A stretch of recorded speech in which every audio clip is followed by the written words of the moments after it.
Hour, and we are calling this special session of the Board of Supervisors Budget Workshop into session. And we are going to take roll, please. Supervisor Starkey? Here. Supervisor Howard? Supervisor Borges? Here. Supervisor Short? Here. Chair Wilson? Here. And would you please, Supervisor Starkey, lead us in the Pledge of Allegiance?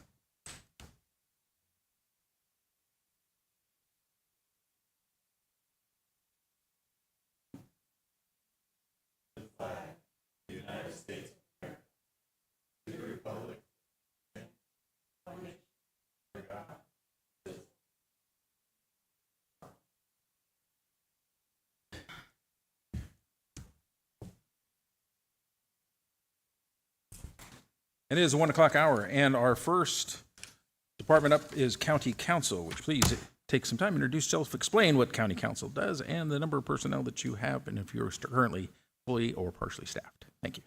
My name's Jacqueline Roberts. I'm County Counsel, and this is Nicole Trinidad. She's our office paralegal / office manager, as well as a notary for the county. And my office is quite small. Currently, it's myself. I have one deputy, and then Nicole. I do have a vacant position right now, and I'm underfilling it for another deputy as opposed to filling it as an assistant county council position, just because it's very difficult to recruit attorneys in this community. We don't have a lot of attorneys in this community, and it's hard to get people up here. And to get a candidate with the qualifications necessary to be an assistant, I just didn't see that happening. And I'm hoping that I can have either the deputy I have now or a deputy in the future grow into the position as assistant, because I think that's, especially because our county is so nuanced, and we have long history of our office kind of being in flux, and so I think that's the best way to recruit and fill that position. So I'm here to answer any questions you guys might have. Thank you. Any questions from the board? Hi, Jackie and Nicole. Thank you guys for being here. So within County Council, you have several different roles. So I think sometimes we just think that all you're doing is helping approve our contracts and that sort of thing. But can you explain all the different roles that you have within County Council? Yeah, so our office represents every department within the county. So the deputy right now, he does all of our child welfare cases, and then I supervise him, and there's a couple cases that I actually handle just because he was born and raised here, so sometimes there's some cases that perhaps he just doesn't want to handle. He also handles all of our conservatorship cases, both LPS as well as probate. And then also he looks at some subpoenas, some contracts, things of that nature. I myself handle everything else, so I represent the board, so I answer questions that any or all of you might have. I help admin with every one of their departments. I do a lot of personnel issues right now. We look at all claims that come into the county. We do like an initial analysis of them, see, if they have any basis to go forward. I get legal questions from every single department. So in any given day, I can see myself, researching 3 to 10 different issues. And it can be everything from a planning question to a question from the assessor's office to, a issue with something that the sheriff has to a personnel issue. So what we do in our office, we cover a wide margin of different subjects. Something that our office has recently started doing in conjunction with code enforcement are the receivership cases. There are a lot of work on the front end with getting the pleadings together and all of that, but we have been able to see success with them thus far, and it's kind of offered sort of another code enforcement officer. So I know Dominic being one of our clients, he's been very happy with them. So I'm happy to see that. We've actually had our first one that's it's about to get closed. So it's gone through the whole process. We've seen the revamp of the house and all of that. And there was enough equity in the property where Dominic was able to get his fees back. So that was nice to see. But yeah, our office does a wide variety of things. And I'm right now tasked with most of the general stuff just because my deputy is in court a lot between child welfare and conservatorships. And both of those subjects are pretty niche, and so it takes a lot of time and energy. Absolutely. One of the questions that I've been kind of asking everybody is just so to understand kind of the metrics and to see how much workload are on these departments. So one of the questions I have is just the number of PRAs. I believe your office processes them as well.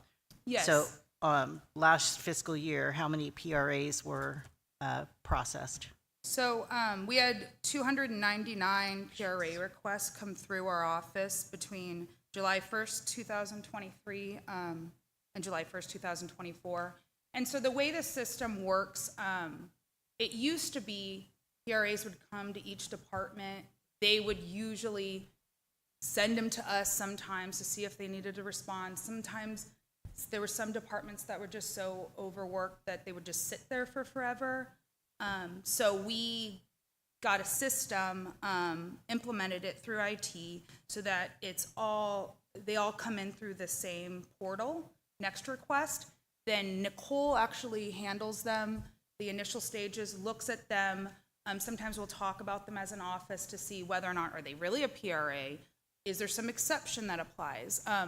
If they're a Public Record Act, we need to respond, then she's the one that sends it out to the department that needs to respond, and then make sure that that department responds. Because oftentimes, people are just too busy, and this is something that kind of falls on the wayside. But we have a duty and an obligation to respond and to give the public that information. And so she's been really, really good at kind of just making sure that that process works. Yeah, because 299, that's about one a day. Yeah. If you Sometimes think about it, and they are time consuming. I mean, so thank you for that. Yeah, I was kind of curious, just dovetailing off of that. Do you guys do time studies at all? Do you have any idea how much that actually costs the county? So when I received the test, and it's really up to so for me, it might not be much time out of my day. It might be an hour. Correspond with the department, and yeah, it's kind of up to the department. Sometimes they'll respond so promptly and in a day, and sometimes it takes more than 2 weeks to document. But you're overseeing that, correct? And so, I mean, that's the time that has to manage, like you've sent it out to some department. Yeah. Then you're having to be like, okay, the 10 days is ticking. Yeah. Okay. Yeah. So yeah, we have those reminders set up, and they're included on the project. So they know when they're due, and we always have we have to respond within 10 days, and then after that, we can extend 2 weeks out. 2 Jackie, weeks out. can you move the mic over? People online yeah. can't hear. I'm so sorry. So should I repeat Yeah, that? you're good. Okay. Okay, and then how many like child custody cases is Edwin or you and Edwin handling per year? So right now, we have 160 child welfare cases open at this point. And really, there's no average time spent on each case. And I mean, some of the cases have been open since 2012. Okay. So, a case has been open since 2012. That case, probably you're spending less time on because you're in what's known as like post-permanency review, or maybe that child's now aged out and is a non-minor dependent. So there's not a lot of like front-end work. It's review hearing every 6 months. Maybe something comes up in that time, but you're not spending a lot of day-to-day time. However, we do have, everybody can see the changes in society. I mean, we all see it. I've been here for, 6 years, and our community's changed a lot. So we've had a lot of, a lot of new filings, and those are, the child welfare cases are a lot of work on the front end, because you have hearings, you detain the kid, you have a hearing within 3 days. Then you have another hearing, within a week. And then you have, another hearing within 2 weeks. So it's very, very, very quick. So he spends about, 60% of his time on child welfare. There's court 2 days a week. Unless there's a trial, then it can be set for, other days a week. And so we do have, it is a high caseload. And It's a stressful caseload on top of that. it is stressful. I mean, he got to transition into it because I spent most of my time here in Del Norte doing child welfare, and then that's what I did prior to coming here. And so we were able to transition him, and he can bounce questions off of me very easily, and we can have a good dialogue. And I think, one of the best parts about the office being small is that all three of us get along very well, and so we're able to decompress. So even though it's a hard caseload, can be emotionally, he's able to talk to us about it, so he doesn't carry that along with him. So contracts, I mean, every single board report, we have 5 to 10 contracts. Do you have to review each of those? Yeah, we review each contract. We did, I believe, about a year ago, we came up with form contracts, which everybody's supposed to be using, but we don't see that everybody's using them. And you guys have noticed that. I do know with DHHS, they're slowly transitioning into using the form contracts. And once everybody's on board with that, it'll make our review a lot easier. It makes the review for risk management a lot easier because we've already vetted the contract. Right. And it'll just require when insurance premiums and stuff like that change, insurance requirements, just kind of updating them. So we have been able to streamline it, but we still have kind of the oddball contracts that come through that we have to look at. So, and I think in addition to that, just based on here being on the board, is litigation cases. Like, is that rising at like child custody as well, or? So we look at every claim that comes into the county. Not all of those end up going into being civil litigation cases. If they do, our office is too small to handle a big civil litigation case. So those cases we find private counsel to handle. I did take a civil case last year when our office was fully staffed, so I could get the kind of experience of doing it all. And it was against a pro per, and it was extremely time consuming. And given our office has so much volume coming into it, and we have, individual clients that have legal questions that need to be answered, going through discovery and things like that with the big civil case doesn't make sense. Right. If you look at counties that actually handle those kind of issues in-house, they have a whole litigation department. So we don't have a lot of cases that a lot of the claims that end up going fully to trial. I will say, even if, we're outsourcing the day-to-day work to outside counsel, I'm still heavily involved, seeing where we are progressing. One example is the opioid litigation. Yeah.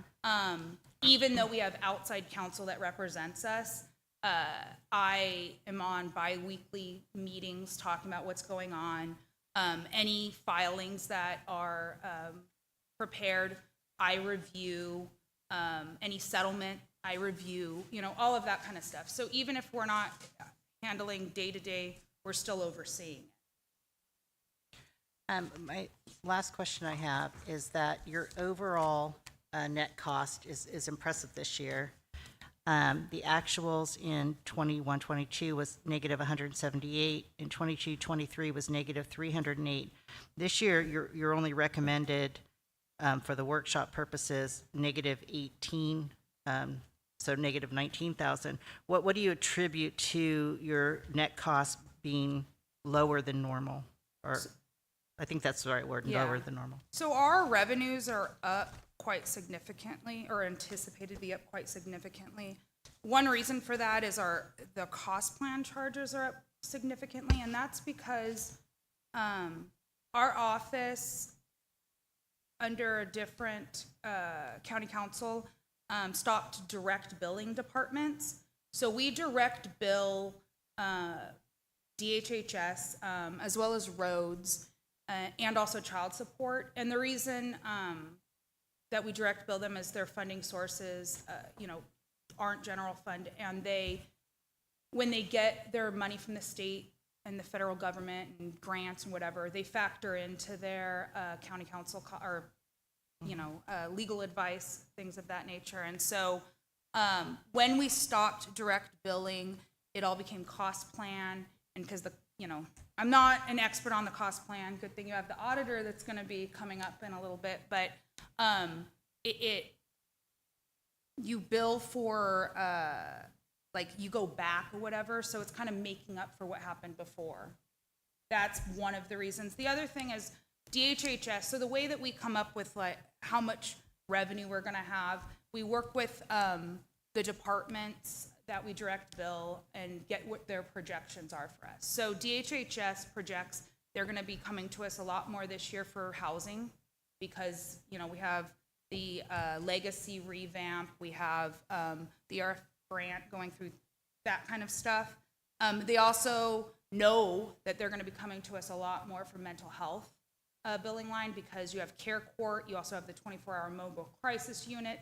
And so because of that, we're going to be bringing in more revenue. And then also, I'm anticipating that I'm going to be reimbursed this year from the opioid litigation for the in-house costs that we've had thus far. So that will, bring in some revenue for our department, help bring that money down. Yeah, I noticed that consistently, so the direct bill have been somewhat consistent, but yeah, there was a rise in mental health. It's that cost plan so because you're kind of switching over, should we anticipate your cost plan to be lower in future years? Yes. Okay.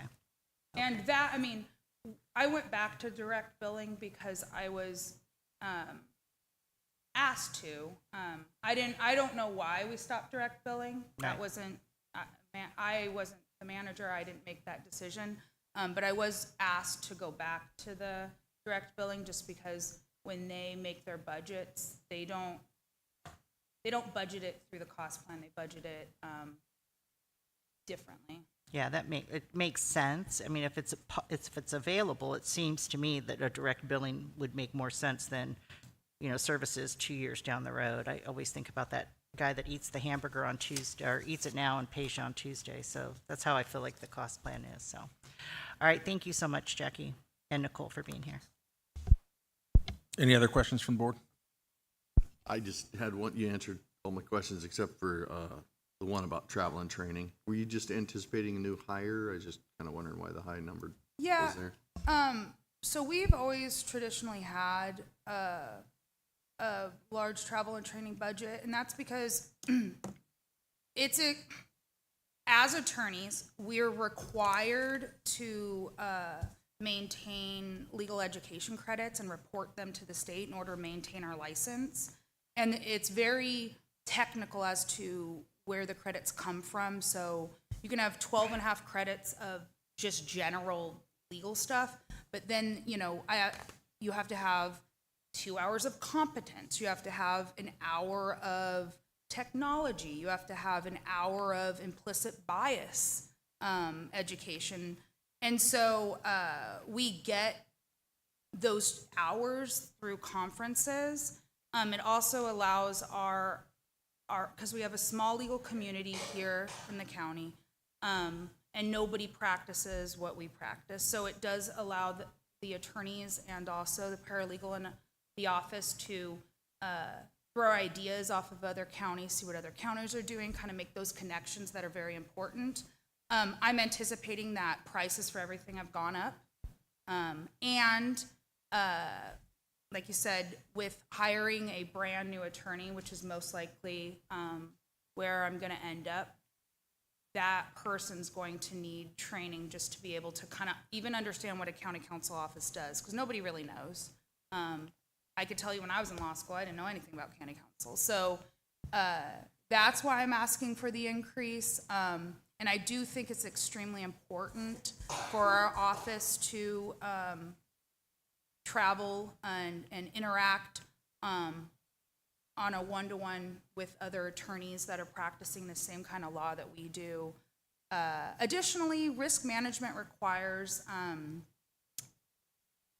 like 3 hours of like risk management type classes or whatever. So they offer them through the county, but when we go to these conferences, the education that we receive there counts for those hours. So instead of our staff having to put in another 3 hours to get those risk management units, we're able just to transfer what we get at these conferences to them. So that's also a benefit that I see. And, you know, most of the conferences we go through are the County Council Association. So they have an annual conference for all county councils. So I've gotten to, you know, talk with the county councils throughout the entire state. Then we also always go to the Child Welfare Conference, because child welfare is a type of case law, a type of area of the law that's like, I mean, sometimes daily changing. There's so much appeals that go through. The pendulum swings back and forth as to the way the laws are, depending on how the administration is, things like that. We also always go to the Probate Mental Health Conference, because there's always constantly changes in that. You know, taxation. She goes to the Office Managers Conference so she can get kind of an understanding of what other county council offices are doing as far as, you know, programs and things like that. So I think it's extremely important, and it's definitely something in my budget that I am very confident that we need to make our office a functioning office for the county. Thank you. Appreciate the explanation. Since we have a couple minutes, can I ask another question, Chair? If it's budget related, otherwise we have to open up for public comment. We still have that. Oh, it was just if you had goals for next year, but go ahead. We'll just do public. Is there any public comment as to the county council's office? PJ Estland. I do have a question about the revenue. Year to date, and that was the 5/31 budget run, which was probably had April in it, was only 228,000. And if you've been billing, I'm just curious. There's several items, I'm sorry, that show a budget that don't have any year-to-date activity. And so I'm just curious as to why that you expect you'll get an extra 200,000. I guess I don't quite understand your question. If you could point to a line, that would be more beneficial. Well, legal services, you have year-to-date, you have no activity. So that I'm anticipating a reimbursement from the opioid litigation, which I have not received yet. But Okay. I'm anticipating that I will receive it before the end of the fiscal year. Okay. Well, same. Mental health, the rest of these are all interfund, and it may just be that the interfund process has not occurred yet. Yeah, I mean, we bill quarterly to the departments that we direct bill. So, you know, I mean, and this isn't the finalized budget. No, I realize that. Jackie, you're also missing an attorney. Yes, and yeah, and yeah, we are down an attorney. So So you anticipate that you're going to add an attorney, and that's why your salaries are up? Yes. Okay, so that will increase your billing. Yes, and when it comes to the revenue, I don't come up with the numbers myself. We work with the departments themselves, and they budget what they believe that they will be using through the year for us. And that's where we come up with those numbers. Okay, that explains it. Thank you. Any other public comment? Seeing none, we will go ahead and adjourn at this point in time and recommence at 1:30. Thanks for being here. Get your face out.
We'll recommence with the budget hearings, and we welcome Clint Shad, elected auditor controller for Delaware County.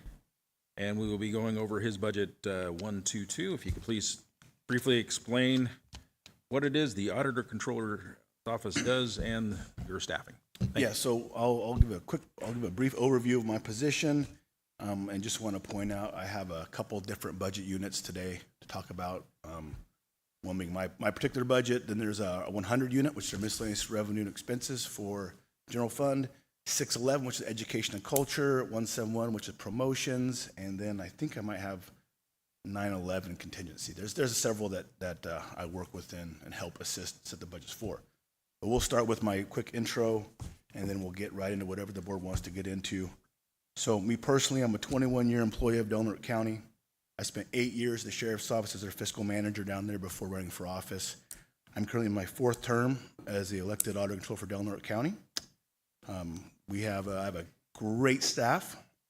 One of the big indicators of my office is we have audits constantly. We have our annual audit year in and year out. Something that I'm pretty proud of is in the last 10 years, we've only had one audit finding. Keep in mind, the point of the auditor is to find stuff. They're really looking to find ways to improve what you're doing or make corrections. We have one audit finding, I believe, in the last 10 years, and as luck would have it, it was for one of our departments who billed for a grant reimbursement, I believe, on a Monday. It was due on the Friday. We still got the money, and that was corrected in the next year. So those are some of the things that I work through. By default, without a CFO of the county being named, I'm the county chief financial officer. I'm also chief financial officer for all of our fire districts, for our CSAs, for another 4 to 6 CSDs. I'm the CFO for all 3 JPAs we work with regularly, which is Solid Waste, First 5, Border Coast. I also house and monitor the Delaware Unified School District money. I also work with LTICO and RCTA. So there's a whole lot going on in my office besides county proper.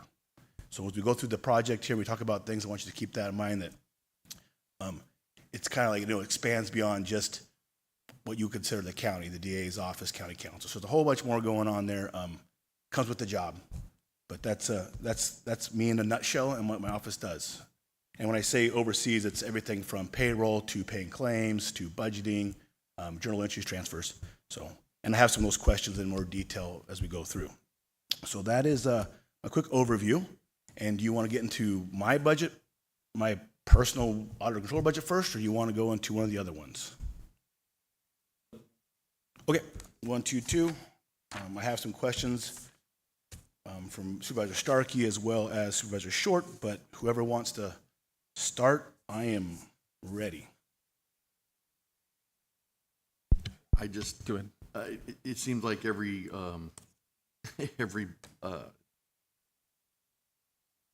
section in this budget, somebody has communications. Your line is 20121, and it's pretty significant. I mean, collectively, it's a pretty significant amount of money. It doesn't say what communications would be. Or can you just explain why So everybody gets billed? communications are going to be your fax lines, your phone lines, Wi-Fi, long distance. We charge our cell phones there for expenses. So it's all those communications, phones, faxes, Wi-Fi. I think Wi-Fi goes there, long distance. So that's Okay, that what makes it is. sense. Yeah, it's just, like I say, collectively, it's quite a bit of money. So, it's not cheap to keep in contact. And we have redundancies built into, so those are also charged there. So if one system goes down, the other one picks it back up. Sure. Okay. I just had the one other question about travel and training. 2122 is like $1,200, but this year we're asking for 14. Want to to say that I'm a big fan of training, so don't think that I'm being critical, but just wondering what you had planned for, or why the increase. Yeah, so 21-22, we're kind of coming out of that COVID era, and so a lot of our trainings were available via Zoom. So I'll get into more of the trainings here, but some of my more or less required trainings were available via Zoom, so I was able to stay in my office and attend those. They've been coming more online or more in person since then, so that's one of the big upticks you're going to see. But as far as our standard trainings that I try to or need to attend on a yearly basis, I have 2 state association meetings, one in the spring, one in the fall. I have 4 Northern Association meetings. So if you're familiar with there's statewide, and then we each have our region.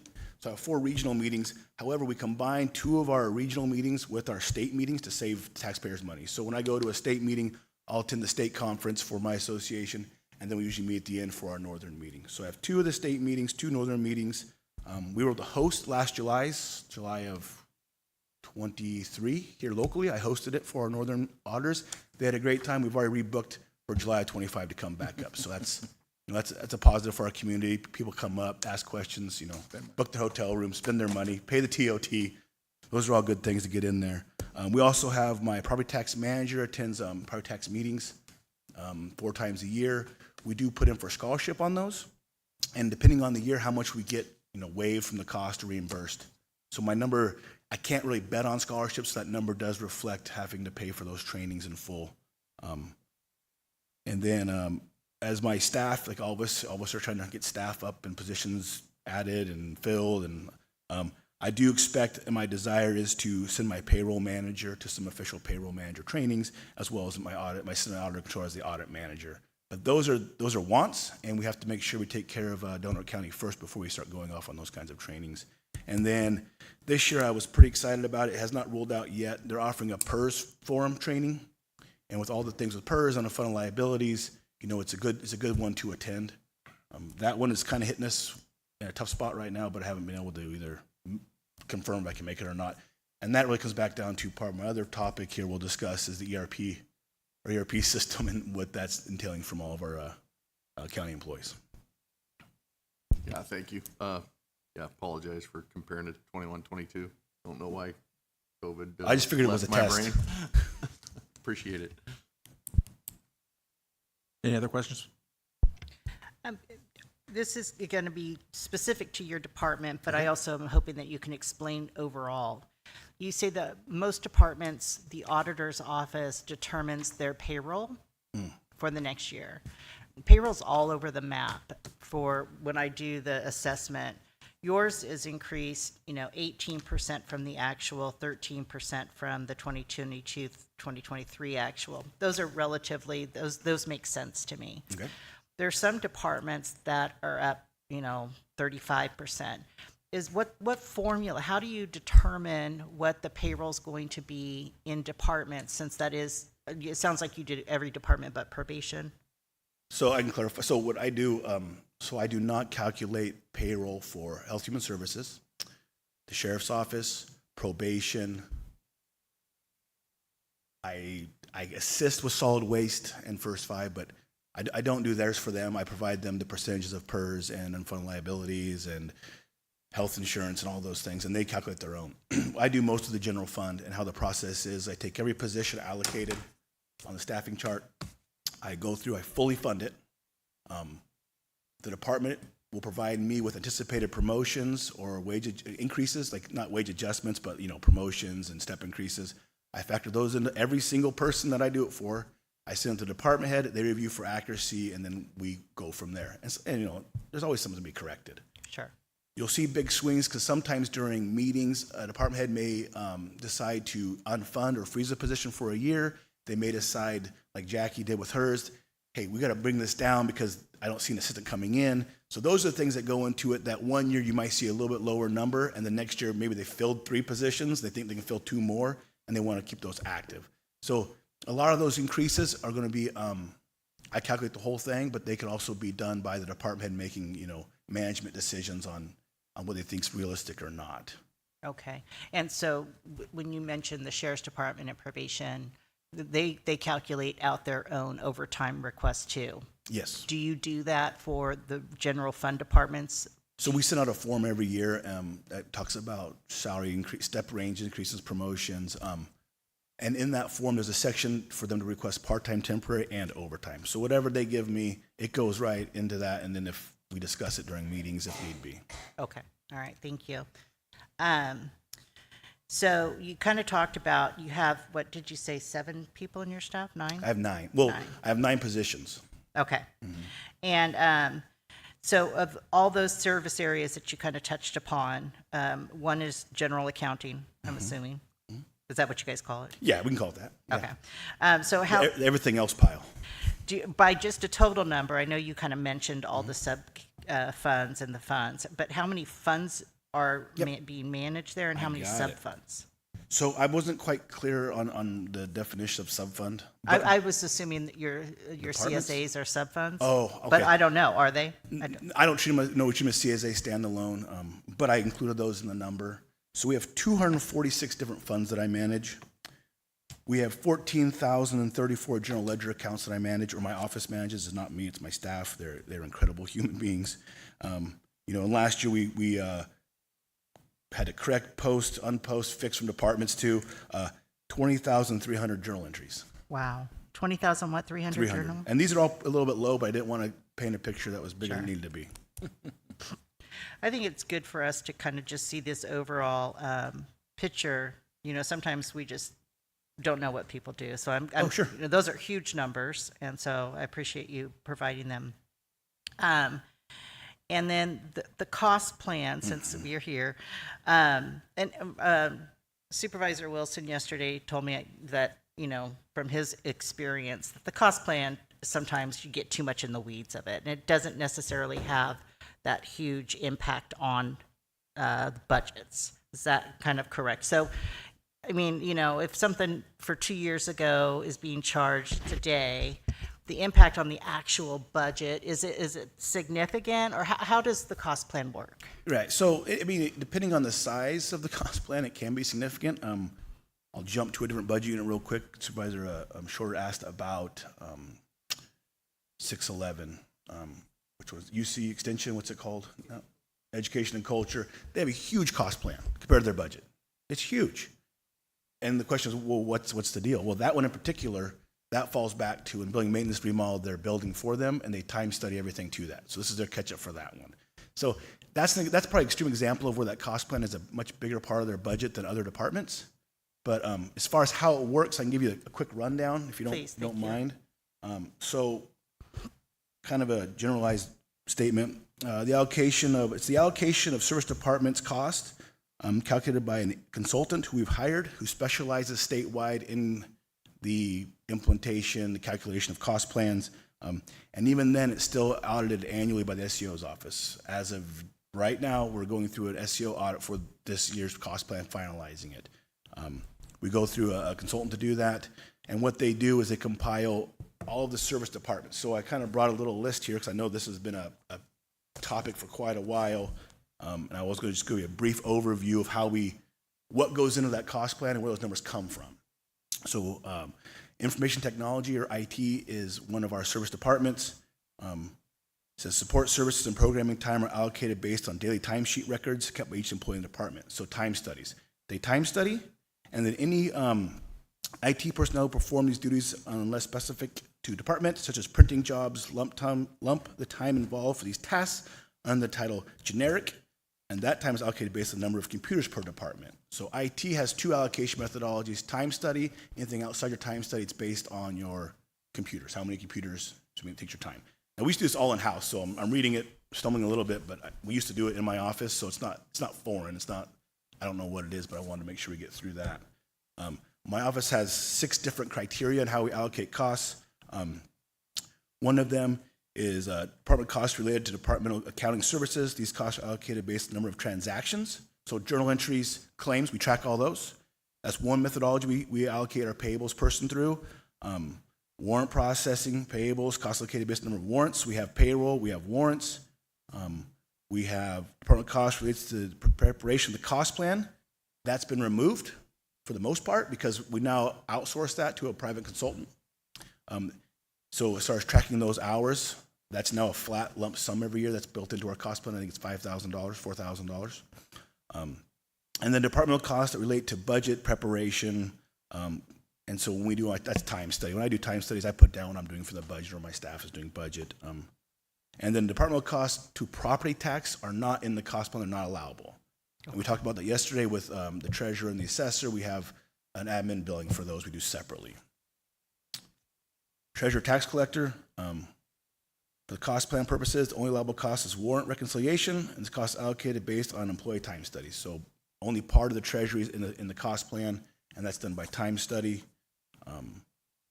Parks is now under building maintenance, so we've combined those two. I think it was 2 years ago we took parks and building maintenance together. Allen still tracks separately people that are working in the parks and people that are working in building maintenance. For the parks, in the cost plan calculation, we have counting costs allocated to county buildings per time records, and departments are charged based on square footage. So there's a time study and a square footage allocation for the parks, because the parks also does our trash pickup and other things within the building, building maintenance. There's a allocation of time study, which is what we saw that big jump over at education and culture, because they time studied to that exact project. There are square footage breakdowns depending on the activity they're doing. And then the building maintenance costs allocated to the department identified general maintenance, allocated based on time studies, square footage, and this is important, all allocations, and we talked about county council, once this is calculated, any direct billing of any kind is reduced from that charge of the cost plan. So if you see, so you will see an ebb and flow in county council. You saw a big uptick in the cost plan because direct charges were not happening. We do expect now that Jackie's going to more direct billing, we'll see a reduction in that cost plan. So that's one thing that everybody's really concerned about, and it's valid, is, hey, you can't charge me a cost plan and you can't direct bill me. It's like, well, we can, as long as we reduce your cost plan charge by the direct billing. So it sounds to me like a lot of this is tracked based on the time studies. Is the county still on a paper time card? For the most part, yes. Okay. Is that going to change? Yes. Okay, so that's part of the new system. Is that part of the? Correct. Okay. I just remember it seems so 1950s. So, but. Hey, we're doing pretty good. No, you guys are doing amazing. You're doing amazing. But so it would be nice for that all to be streamlined online, because then you're going to be able to just pull it up, almost instantaneously. Yeah, we're trying to, it's going to be a new payroll process in general, as far as being much more automated.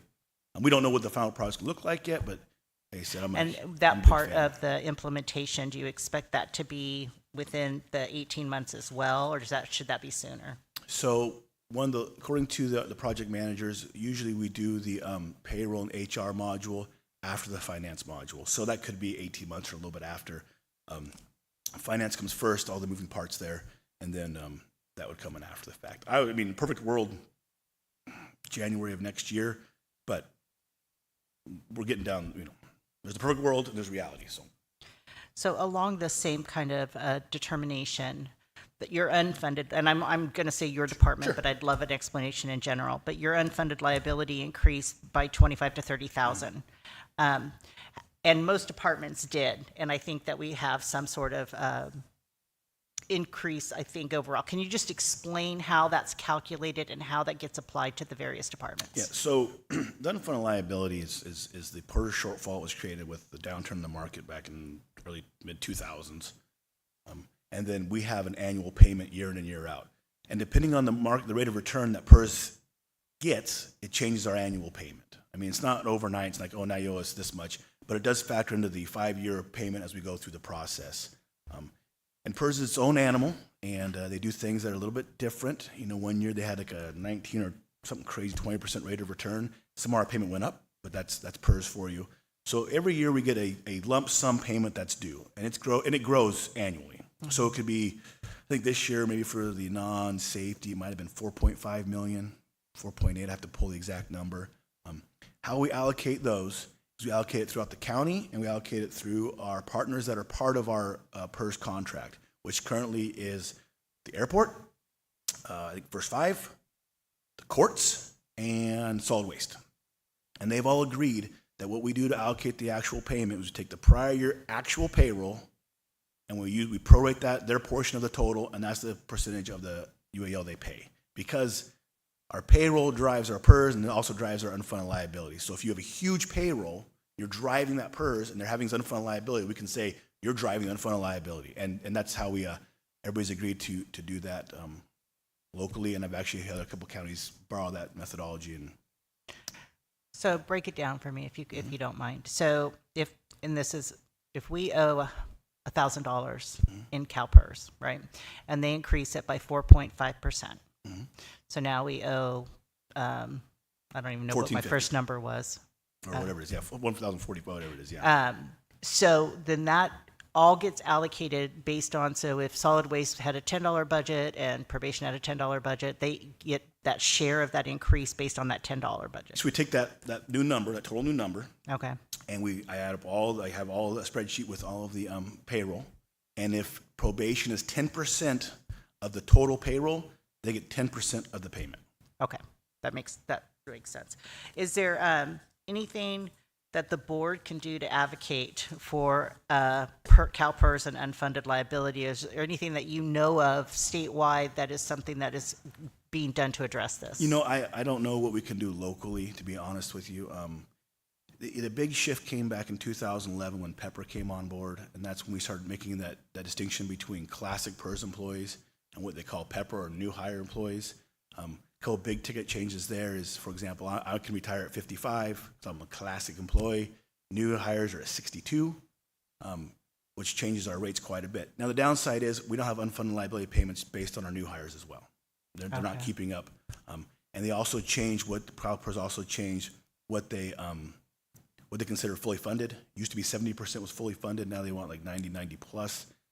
You know, I really don't know how local we can make that change. So I think we're kind of stuck.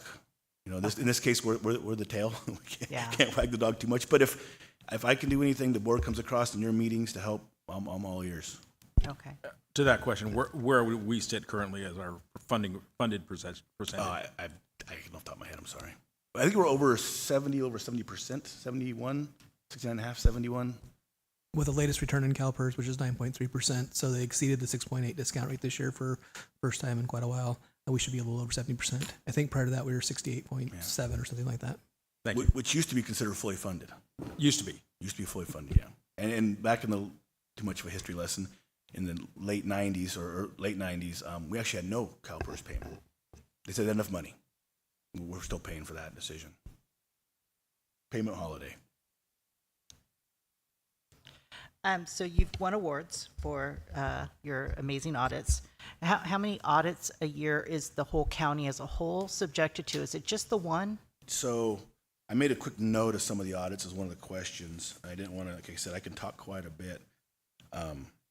So we have an annual general independent audit once a year, which is the one I bring to you guys, usually in June. We also have our A133 federal audit at the same time because we receive more than $750,000 in federal awards. That also comes to you usually at the same time, so you can see both those audits.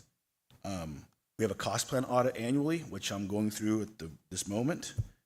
We have property tax audits. They're on a cycle. Right now, we've been off, so we're coming back around. They'll be coming in and going through our property taxes. My state buildings are audited on an annual basis. I assist special districts as much as I can with all of their audits, because a lot of their finances are in our treasury in my office, and so I can help facilitate those. We have grant audits, program audits, and then I made a note. I said there's almost no time which there isn't some type of audit going on. I always have some audit of some sort going on. I met with Crescent Fire last week. I've been talking with Gasky Fire. We're doing the state controllers, doing the cost plan audit as we speak. So there's this. It's a good thing, but there's this constant, over your shoulder, making sure things are going right. And most people don't like to have audits. I kind of do, because if we do have an issue or something going on, I want to know now. I don't want to know 3 years from now we have to go back and fix something. I want to know right now if there's some kind of weird misapplication. Let's get it fixed. Yeah, I appreciate that. Mm-hmm.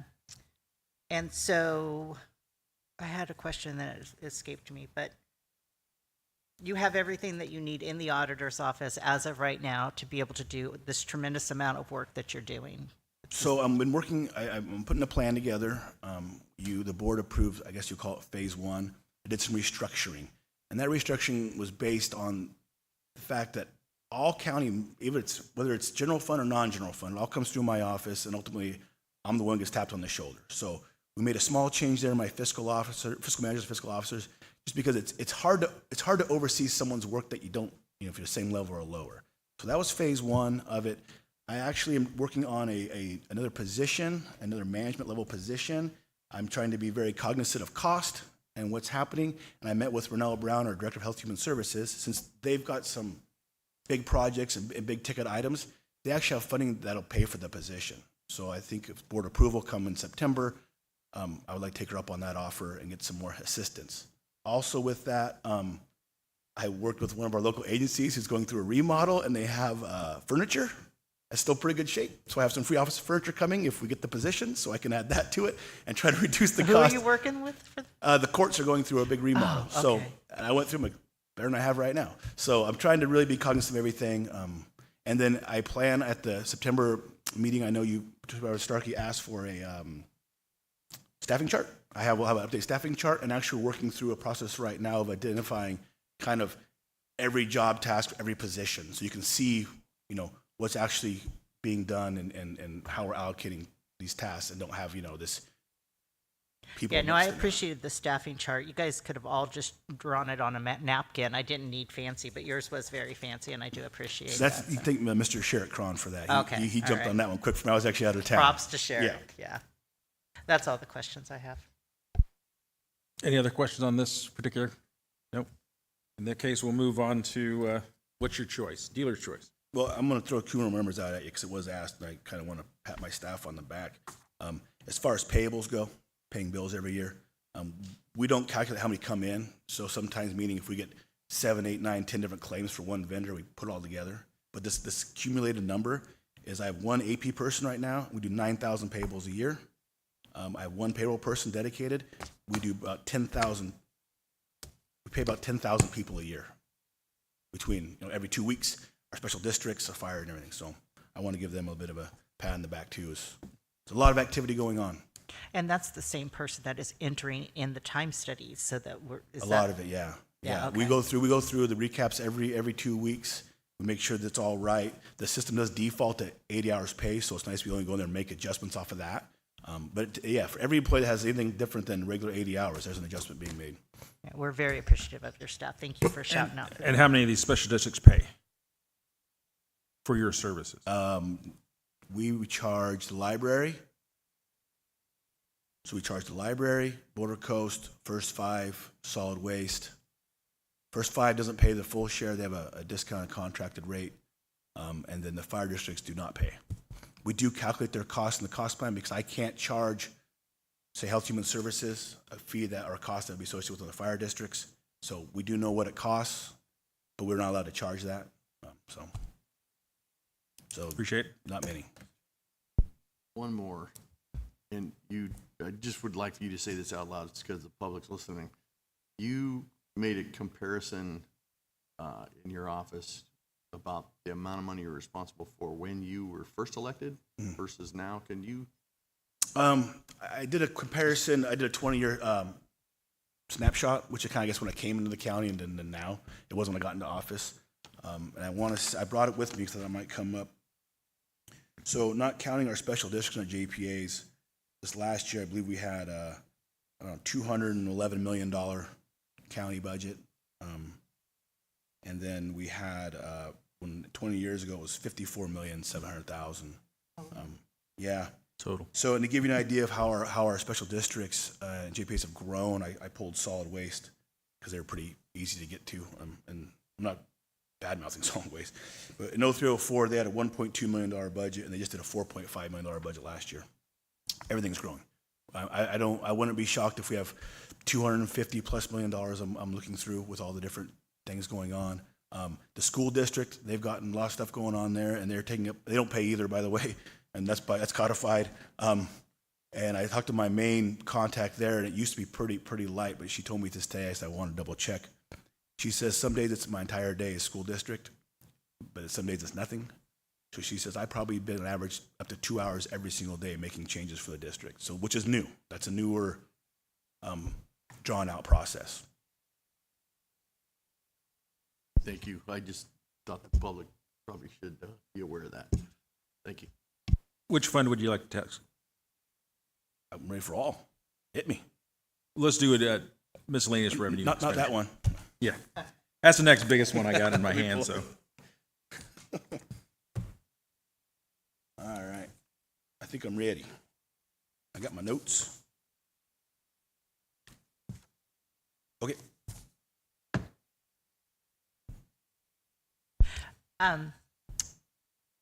So This one, can you just briefly explain this budget as in general? So is this just kind of where if it doesn't have another place to go, it gets put in miscellaneous revenue and expenses? Is that- I guess, I mean, to some degree, yeah. So, excuse me. So I'll give you an example of something we put in there. And it came up in the professional services questions. Why do we see this giant growth professional service in that budget? It's about 20 grand a year. It pays for some different little things. I can't remember exactly the smaller ones. But this year's big cost increase was due to, we're doing a borrow study this year, and we have a big tree falling project. Well, those things I put in that budget unit as far as not going anywhere because that budget unit isn't cost planned out. So we really can't be charging Health and Human Services for a tree falling project that, you know, or a borrow study. So that's one thing we would put in there. And then just, yeah, some different items that aren't part of the cost plan. We don't want to have cost planned out. So you can look at it, it's kind of a hodgepodge of different random things. But the majority of our revenue, because yesterday when I asked Ms. Lopez, like, why does TOT go to her direct? I mean, and it's all general fund, and I understand that. I understand, yeah. But so what is the decision then to put the taxes that are collected, whatever, the 16 million or something? What is the decision to put that? Oh, it's not 16 million, my bad, it's 4 million. I would say 16 sounds I know, I was great. like, that would be great. The overall is 16. But who makes the decision to put what in where? You know, I'm not going to have a very good answer for you. Okay, that's It's going to fine. be the Sally method, same as last year. It's all the general fund. This is kind of how I didn't develop it. It's not wrong, but I didn't develop it, and that's just kind of we've stayed with that Okay. thing. I have made some changes. If you've noted, I moved some payments to outside agencies around a little bit. We can talk about that for sure.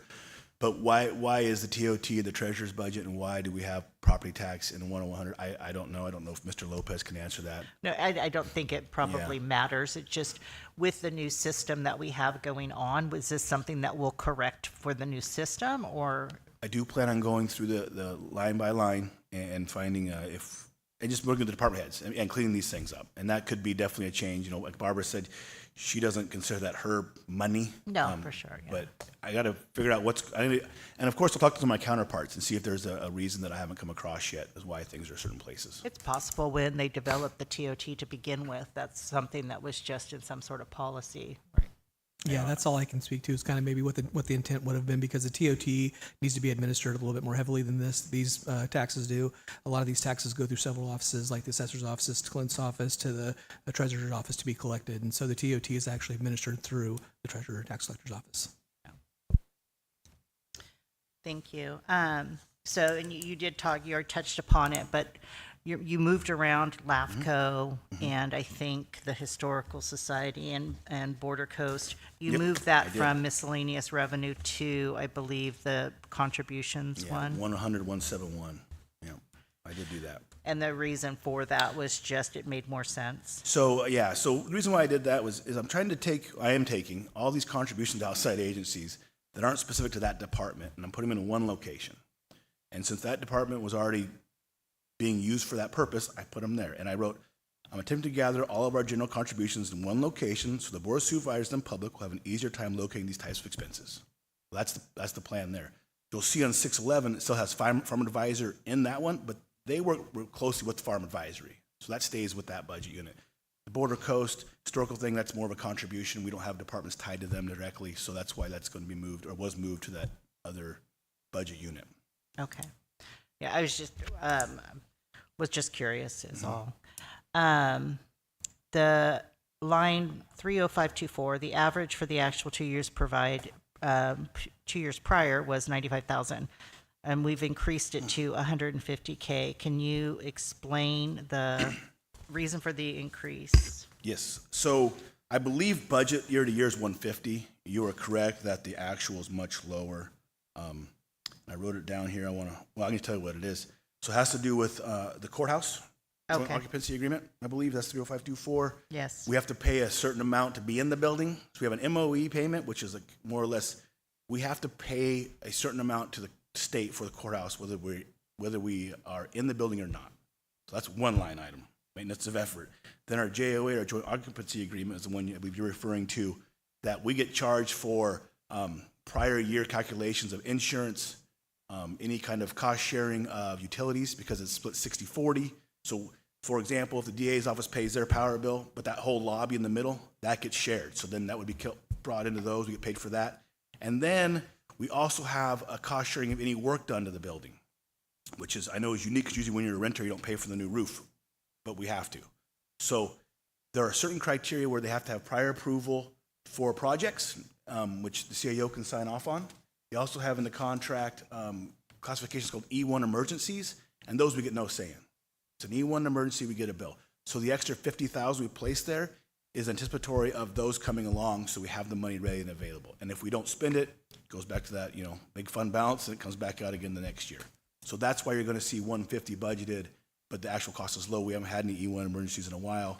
We have had them before, but we have to have a placeholder to pay our bills. And it's not negotiable at that point. I mean, we have to pay it. So that's why it's 150 and not just the 95 or 100. But we have to maintain custodians over there for our own share of the building? Yes, we do. Okay. Yeah. It's so. And we were only cleaning our share, right? Probation and the DA, or do we have to clean the I middle? believe so. The courts, they may actually the courts may contract with building maintenance too. Okay. But if you They walk do? in, When the courthouse was taken over by the state, the county had to calculate what the actual cost of maintaining that building was, I think over a 10-year period, to develop a basis for a continuing payment ongoing, even though it no longer belongs to the county. That's the CFP payment you see in there. And the other one, the shared cost, is based on the joint occupancy agreement, like Glenn said, and that's based on square footage of county departments in that building. We have probation, victim witness, and the DA. And then you have those that are dedicated to the county. And then you have shared areas like your hallways and lobbies and stuff like that. And that's how those costs are allocated. And Clint also touched on this. Any capital projects that are needed at the courthouse, they will usually draft a letter for the actual cost. They will give the county an estimate of what their share of that cost will be. And then we have the right to kind of dispute that, agree with it, disagree with it. But there are several things, as you can imagine, for that building that are kind of been deferred and that are very costly at this point. So there could be some things that are pretty significant coming to the board in the near future. And they're making the decision that it needs to be done. I mean, so like if it's a new roof, obviously they've gone and they get the bids like we do have to get 3 bids, and then they give it to us to make the decision on the bid, at least? No, they actually have their own process for that. They have their Okay. own vendors that are vetted through the facilities part of the court, and so we really don't get any say in that. When the roof initially came up, when it was leaking, and I think they were able to repair it, it was in a time when the county just didn't have the ability to pay. They brought it forward to us, and we did not have the funding to help pay our share. Interesting. I will say that the county of Del Norte does hold a distinction. I was told this a couple of years ago. We received a bill and it had not gone through the channels. The CAO did not approve it, so I didn't pay it, and they had no standing. And so I was informed that they now have a new set of policies in place due to Del Norte County. I said, well, if that's the policy, and that's I don't like it, so we're going to follow what's written down, or we're not going to do it. So, but again, with things like the roof, if the roof were to blow off, knock on wood, we get a pretty substantial bill. We don't get a whole lot of say in it. Under fixed assets, did you want to ask something, Darren? Did I interrupt you? The SB 90 discussion just rolling around in my head. Sounds like an unfunded mandate to me. But maybe that's not so. It's not really doesn't fall under that because of the contract, but we didn't get much say in it. When the states came through and split the local county courts and the state judicial council courts, they absorbed every courthouse, say, in the state. Eventually, our courthouse we got to own for a few more years because we had some debt tied to it, a COP we'd done. Once we paid off the debt, then they took the building. So they were nice enough to wait for us to pay that debt off for them, and then picked it up. But they say you have to be there, and even if you're not there, you have to pay us. So it's the lifestyle they're sounds like a accustomed to. We mandate got to to make me. sure we keep those bills going there, and if we move out, we got to pay them a certain amount. Asset vehicles under fixed assets. I'm just curious why this department, that just kind of a catch-all, would have asset vehicles there. Is that Sure. So we started doing that a couple of years ago. It's a fairly new process. CAO Lopez and I, we placed the money there as a available amount, and that's available to any department if they need a vehicle. But what we'll do is we place it there, and then we will do a transfer of funds from that department, 10100, to their department to purchase the vehicle. It just seemed to be more of a, we don't have a fleet or lease the vehicles. We don't have a fleet necessarily, so we don't have one person managing a fleet or buying or leasing vehicles. So we just started doing that a couple of years ago. So it's a placeholder. That way, because we don't know what's going to happen in January, February, right? Because you come and tell me, I don't need any vehicles this year, and you decide, hey, this thing blew transmission or motor, we have some money set aside that can be used for that. And it's dedicated for the vehicle. It's not just like a contingency, but it's Have we ever earmarked. considered a fleet, or are we too small for that? You know, a lot of different opinions out there. I know Supervisor Howard was really instrumental in coming with Enterprise. So I couldn't answer that. I don't It'd know. be I don't know interesting. what size we would need or we don't need if we meet a fleet. Mm-hmm. I don't know.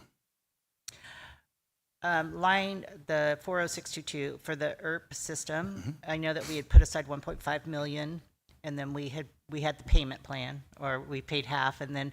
But where is that additional money? Why didn't it get put back in here for anticipating when that might come up? So what we did this last year, we transferred 600, and the board approved it was $636,000 from the general fund to our technology fund where the ERP is being maintained, paid through. What we did was we prepaid the general fund's full portion to give them enough working capital, enough cash on hand to operate. So the general fund's paid up in full. The other departments are paying on the 3-year plan. It's the same amount of money. We didn't change their allocation any. Then going forward, our annual maintenance due on the ERP system will be through the technology fund's interfund costs. It's not cost fund, but technology fund costs. We'll charge those out based on, I believe, computers as well. Okay. Down to revenues, 90715. I've always been very confused by this. It's the state PILT. Years ago, they basically said, we're not going to pay you your 800 or your 679,000, but we'll give you 21,000 every year. So this reflects that 21,000. My question is, we're still holding on to that they owe us this money. Where do we house that as revenue? Right. So I made a note. So I didn't want to get too much off here, but let me pull it up for you. So I got a little statement. The 679,000 is prior year revenue recorded as accounts receivable at year end. Any known prior year revenue is not budgeted for in the current year, but is booked as an accounts receivable. If the funds received within our 90-day accrual period, we book them against the setup AR. If they're not received within our accrual period, we back them out of our accounts receivable and track them as a deferred revenue.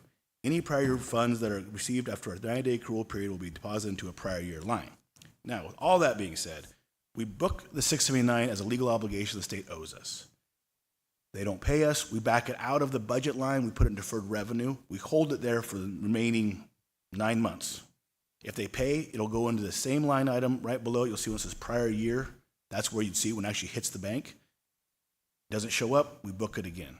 Okay. So that's why you don't, because I mean, it's a legal obligation. I really don't, it's up to the board. I really wouldn't want to, just waive that. And I'm still holding out a little bit of hope we get it, but we don't budget in the current year. We do show it as a legal receivable on our books. Okay. All right. Thank you. I mean, I always was confused where that actually was housed. And I just want to say that it looks as overall the revenue in this is just increasingly going up, which is wonderful. Is that, you provided some really great figures from 54 million 20 years ago to 211 million now. Do we have like a formula that you use to anticipate the increases in revenues, or is it kind of a great educated guess? So I do have a formula that I use, but I go line by line. So one way we do it is if I'm looking at next year's projected revenue for property tax and say it's April, I will look at the prior year, what percent of their total was received by April. If they had reached 90%, then I use that 90% to project the next year. If it's 80%, I say, well, I do the prior year, if we're at 80% the prior year by April, in the current year we have X amount of money, I can project off of that what to expect the next year. And I do that for every single line item, except for the ones that are flat values. So one of your questions was about, I think, overall growth in revenue, 7 to 8%. I think. Well, I think I didn't ask it because I think I was wrong in my calculations. Well, I was just going to say that I don't look at it. I look at it at a much more detailed level. I mean, Right. I could run the overall, but I look at it when we said new budgets. every single line, line by line, is that gonna grow? Is that gonna stay the same? And then we could always do an overall calculation, but I don't necessarily look at an overall calculation. That just kind of works itself out after I go through all the detail. And that's why you get paid the big bucks to look at all the detail. That's all. Rolling the in it. Yeah, exactly. Hey, I'm not complaining. That's all the questions I have for that. Any other questions for that budget line?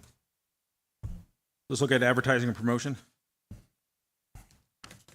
Budget Department 171. Any questions regarding advertising and promotion budget? I'm all dressed up. I mean, I just want to point out that we do have that 70,000 set aside for economic development, and we do plan to keep that in the budget for this next year. As far as I'm aware, yes. Okay.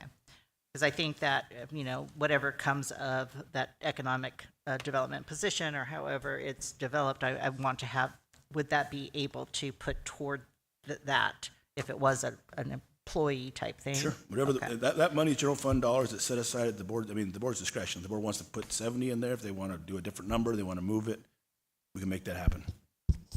I appreciate Supervisor Starkey bringing this up. That number was obviously a contribution to a larger pool that would come in to attract individual per se, if that was the recommendation from the committee here in the future. That number is vastly below any employee that we could anticipate attracting based on our surrounding regions that employ similar type positions. So if this board were to consider something in the future and that would be held in that line item, we should probably think about that now instead of later, if we were going to make a move in this fiscal year.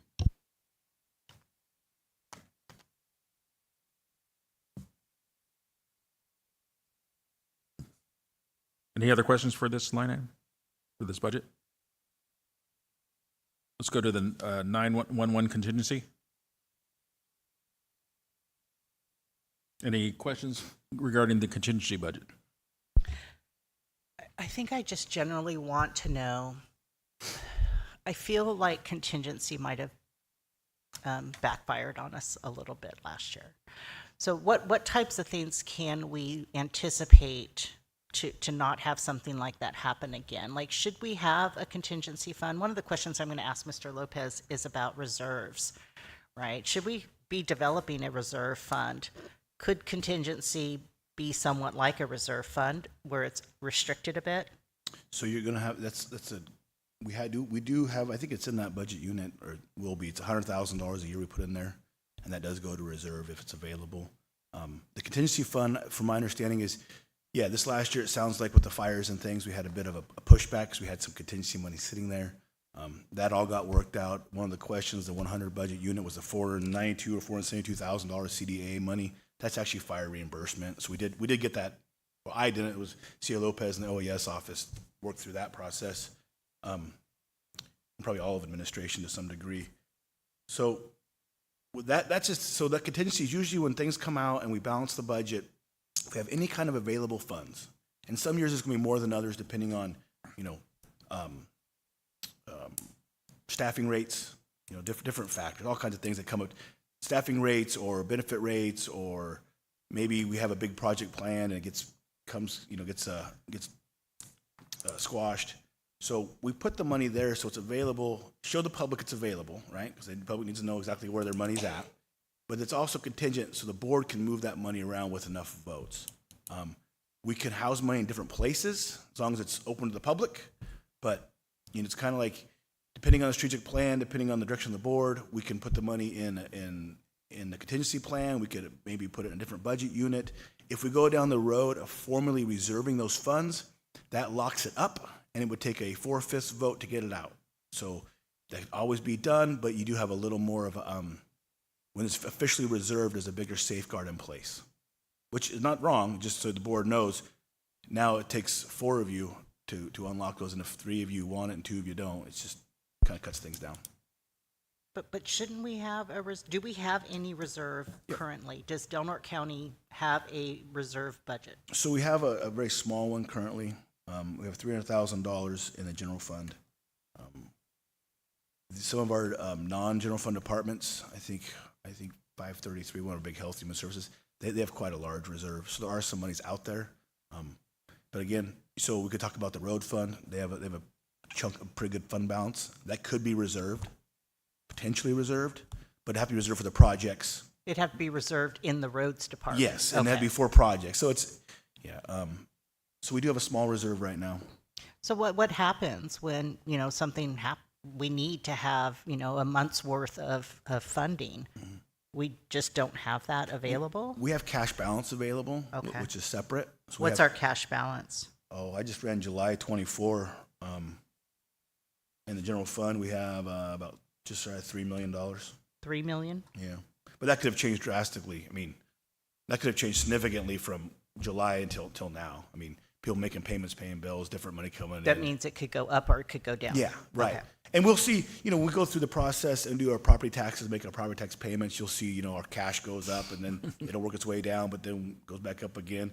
If we get that CDA money, there's $500,000. As soon as it hits, there's a $500,000 jump. So cash is very much more volatile than like our fund balance. So that's where we don't operate on a cash basis. And then what's our fund balance? Our current fund balance is 5.1 million. And I have some significant transfers just showed up at my office for June 30. Those will go in, then we'll get that number. I expect to have call it a snapshot within the next week or two. I've got to balance the budget. So we have to print balance sheets, and what they are is what they are. And we're going to balance to those and move on. And you'll get to see all that stuff come September as well. Okay. So just so I'm clear, and this I was going to ask CAO Lopez, but the negative 4.2 million that is showing in our budget, the page that shows us the overall, we rely on that $5.1 million to cover that 4.3. We do. So my question though is that what would we do if we didn't have the fund balance? So we've been there before, and it's usually not an overnight process. We have a little bit of lead up to it, but we'd have to start having hard discussions. I'm not saying this year we're doing just fine, but we have some big projects on the horizon. Maybe we have to delay those projects. Maybe we can't afford the project. Maybe we can't afford, have to have I'm not saying this, SEIU, I'm not saying this, but a hiring freeze or heaven forbid furloughs. That was one of the questions we've gotten about if you have this deficit and you don't have the fund balance to cover it, what does your staffing look like? Well, before we get to staffing, we have to figure out what other projects or ideas do we have on the table that we could be deferred, canceled, or need to happen. So it's a big conversation, and we'd have to have that conversation. The board might decide that we want to delay a project. You might decide we're not going to buy new vehicles. You might decide we want to freeze hiring. There's a lot of different things we can do to And come up with this that. is probably a really stupid question, and so I apologize in advance. But if we only have revenues of 37 million, why are we budgeting expenses at 4.1 million? I mean, 41.1 million. So Why aren't we just budgeting for what our anticipated revenues are? because through the government code, we have to have a balanced budget and show all available funds. And since that fund balance is unreserved, it's available funds.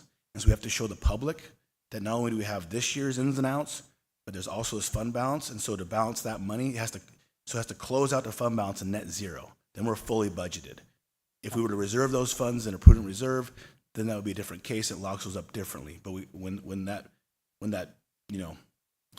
tail comes down, if it says we're negative $5 million, and I pull our balance sheet and it says $5 million, we net zero. We're balanced. If this says $4 million, we've got a problem because now we're $1 million in the hole. If it says $6 million, we got a problem because now we're not showing the public all money is available. And that's why it kind of how it works out. Okay, thank you so much. Any other questions for this budget? Yeah. But I guess it works out to zero, but we still are 4.1 in the red, aren't we? We're going to intentionally show a deficit in this current year that accounts for the deficit matches our available funds to net zero. They're available funds, they're available tax dollars that we've collected, right? And they're not reserved, they're not designated for anything, they're just general dollars. In order to show those in our budget, we have to put them as expenditures, whether it's through contingency, whether it's through projects, whether it's through whatever we decide to put it through. That total with our current revenues will make a negative amount that should match our fund balance to show the community all the monies we've collected are all budgeted. And you can ask us about any one of these dollar figures, and we have to give you an answer. It wouldn't be okay if I were to not budget millions of dollars that are sitting there. So I hate to use the word saving account because it's not, but it's like your total worth, your total net worth. We have to show that, show that full wages or full value on the books. And just because we have $5 million from last year it rolls over, we still have to show that as expenditures to tie out to zero. I guess I'm struggling with this because, we get asked, like earlier, when we go to negotiations, where do we want to fall? What do we want to offer our employees? But then I see we're $4.1 million in the red. How do I reconcile that? Where do I go if we're $4.1 million in the red? How do I offer them anything? Well, I mean, I could go in there and cut the hell out of it and make it zero, but then we wouldn't be balanced. I mean, that's by design to show that. So again, we talk about employee relations, talk about wage adjustments, different things. It's part of the CAO's job and I to figure that out, right? The board sets the goals and marching orders, and we figure out how to get there. As far as it's really tough to answer that question off the cuff, like, oh, cannot afford something. But if we're going to prioritize the employees and we're talking about wage adjustments, then it's the CAO's job and I to make sure they work with the least amount of impact, hopefully no impact to the public. And then if we have tough times, we come back to the board, we have hard discussions. But it's difficult to tell you. I mean, I can tell you right now we have $5 million sitting there, and I can probably go through there and cut stuff out of that budget, make it a lot closer. But I still have to add it back in to show the public that the entire amount available, that fund balance, is in our budget. So they can ask questions about it anytime. You want to show profitability? I'm just curious. I mean, we're by statute have to show a balanced budget, but do you want to show profitability as a supervisor in your government budget? Because you either show a deficit or you're going to show a profit, but statute says we're going to balance our budget. And there's no shortage of places that we can utilize this money. I mean, cuts. If you'll look come September, you're going to see your general fund budget summary, and the whole public, everybody gets it. It's a cover page. It has every single department, right? And behind that, you're going to have every single department's detail like you got for this meeting. If you look at that cover page, it's going to show all the way down at the bottom. It's going to show a negative number. It's then going to say fund balance available. It's going to show that number, and it's going to show you a net zero. And that's where we have to show the public where their money's at. Given that, I do, but if, let's say, we've got the 5.1, but we're negative 4.3, could the board then say, okay, we have this additional money, can we then make decisions based on how to allocate that out? Yeah, so right now, I'd say you have 800,000. So 800,000. I mean, just off those random Yeah, numbers, sure. right? Random numbers. If So the budget 800,000. So you could say to the board, what are your priorities with this 800,000? Sure. And that number's still moving, so just. No. I realize that. So I moved if- $10. So If your budget before you says it's 4.1 in the hole, and today's balance sheet says it's 5.1, we have $1 million, we have to budget. We have to put it somewhere. We have to show the public what's available. And the board absolutely has discretion over pretty much everything. right. Well, that's what I was hoping then, if we would have a figure, right? So I want one too. I know. So 200,000. This is all we have left for $200,000, and that's where I think you would get the interest from the public to come in and say, we really, really, really want a new irrigation center at Pikesfield, right? And so that we prioritize something like that this year. Yeah, and I think usually as part of the budget packet, there's priorities the board set, but yeah, the board sets the priorities, and then we work within those priorities to make them happen. And having public comment, that's why we're here today, right? And I'm fully on board with transparency. I think. No, and you have been. But my question, I guess, is that if we don't know how much we're working with, right, how can we set the priorities? Yeah. Thank you. Yeah. So the problem, yeah, I mean, it's tough to get you a number early because of all the things. Right. I haven't looked at the number, but there may be a $500,000 to $1 million transfer sitting on my desk from one department that's been running behind. well, and So we may see cuts coming from the state. We could see other changes there. But so when could we have that discussion, though? Would that be at the very first meeting in September when we have that 14-day period open? Could we say, hey, we've got this much left over, the board needs to give us direction on where you want that allocated? So what you'll see in September, more than likely, we're going to see is your budget. It's going to have a balanced budget. There'll be money in contingency. That's usually our placeholder for those funds. So you can take a look at them there. I think a good practice, it's happened before, I thought it was still going on, is in June, the CEO comes forward with the initial budget, and it's got priorities. And that's really where we'd like to get some of those direction to give us some time to work towards those. But yeah, when we come through in September, if we're still talking about putting any of these available funds in a contingency, then we'll put in a contingency and the board can take a look at it at first meeting in September. Would these discussions be more beneficial in April or May? It just depends on what the board wants to do, and like I said, the board can give direction any time. Okay. And we've set through our strategic plan, we've set our priorities. We've already established what our priorities are going forward in the year back when we set this. I know, but I mean, so if our priorities is for recreation, are we going to say that we can, put a new irrigation system? I'm just making up a project. So that's what I'm saying is that, there's a strategic plan if it doesn't have specific. Yes, it does.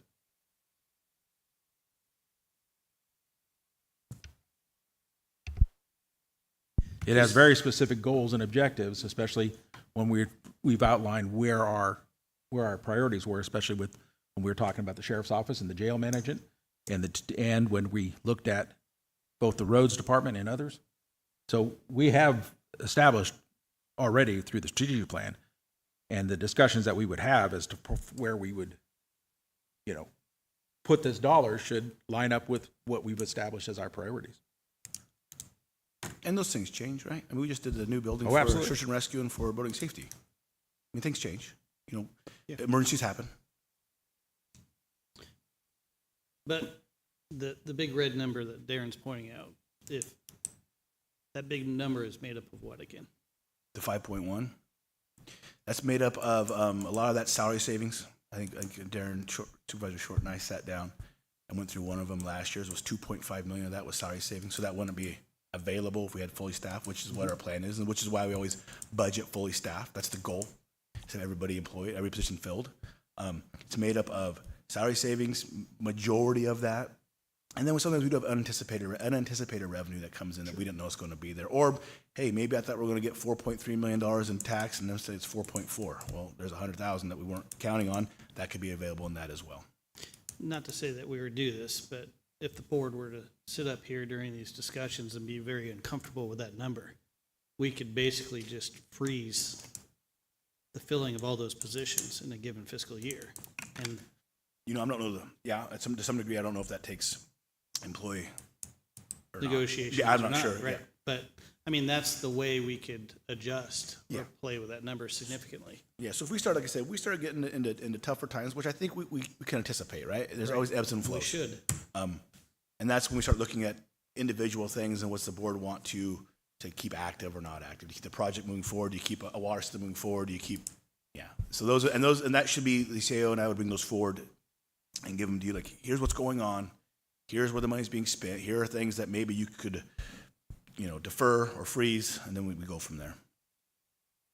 And we just kind of started this discussion talking about reserves. So maybe we should have a discussion about having, reserves rather than a contingency. That could be a discussion for today or a later time, but They're different. Keep in mind, they're very different, right? Reserves are like officially locked up. Okay. yes, I understand. But still, getting back to what Supervisor Howard was just saying, we have an amount of revenue, and we have budgeted $4.1 million more than that amount of revenue. I get that we do have reserves, so I'm still having trouble with having going in the red for $4.1 million, I guess. And that's, trying to make a decision as a board to what our priorities are and what we should spend money on is kind of troubling when our revenue doesn't come anywhere close to what our bills is. So I guess I'm having some heartache over that, I guess. Well, like I said, the negative number you're referring to is built in by design. So I intentionally, bring the budget forward and have to show expenditures exceeding revenue to match the fund balance so that every dollar is budgeted for, the public can see it. If we were at a time right now where the board said, or we're out of money, we have a zero, then we have to crack it back open and start looking at different cuts to make. Things like $120,000 for vehicles, that'd probably be one of the first things off the list. Any kind of major project, probably off the list. So again, I can always meet one-on-one, and go over it too. I know we're limited on time today, and try to work through the process as well. So I'm assuming, every county, if you have money, you got to show it. So you can't not show it. You mentioned just briefly the DHHS has reserves. Do they have policy in place? They do. There's a policy in place for, it's been several years ago. Is this where it's the department allotment? Is that their reserves? No, so department allotment is a line we use. So let's take the road fund. That's pretty easy. We're all familiar with the road fund. It's pretty straightforward. They've had short staffing. They've had project money coming in, haven't spent. So they'll have a fund balance that's pretty large right now. They'll go ahead and budget for all their anticipated projects and staffing for the year, and then I take whatever's left in that fund balance, and I put it in department allotment. So it's available funds for projects. They just don't have any project earmarked for it yet. If something were to go over, or they had more staffing, or something were to happen, they could probably use those funds. So if you look at the road fund, you're going to see a negative multi-million-dollar number as well. But you pull their balance sheet, it's going to tie out to their balance sheet. And so the department allotment is not reserve funds. It's more unreserved funds that are available, but that department head at this point hasn't budgeted in say, a road fund project, or maybe that is what they would call their contingency. They don't have an official contingency, but if there was a bridge that were to have issues of hurdy-gurdy, they could tap those monies right away because they're in their budget and available. And I appreciate the way that's structured, because right now we're short-staffed, and in the past, when we're fully staffed, those monies were available for our staff to implement those projects. But if there were an emergency, because we're short-staffed, they could take that allocation and they could use it to contract that work out. But traditionally, we've shied away from doing those contracts and try to focus in-house, and that's how that fund balance has continued to grow. And that's fine, that's a strategy, but it's not necessarily the work. The work is not getting done, it's not being shown, and people see that. And so we, as policymakers, need to decide how best to roll those out in the future, in my opinion. I agree. Yeah, and as far as department allotment goes, and I'll pick on the road yard because they're pretty squared away. They shouldn't be putting an extra $100,000, $1 million in a project that they know it's not going to cost.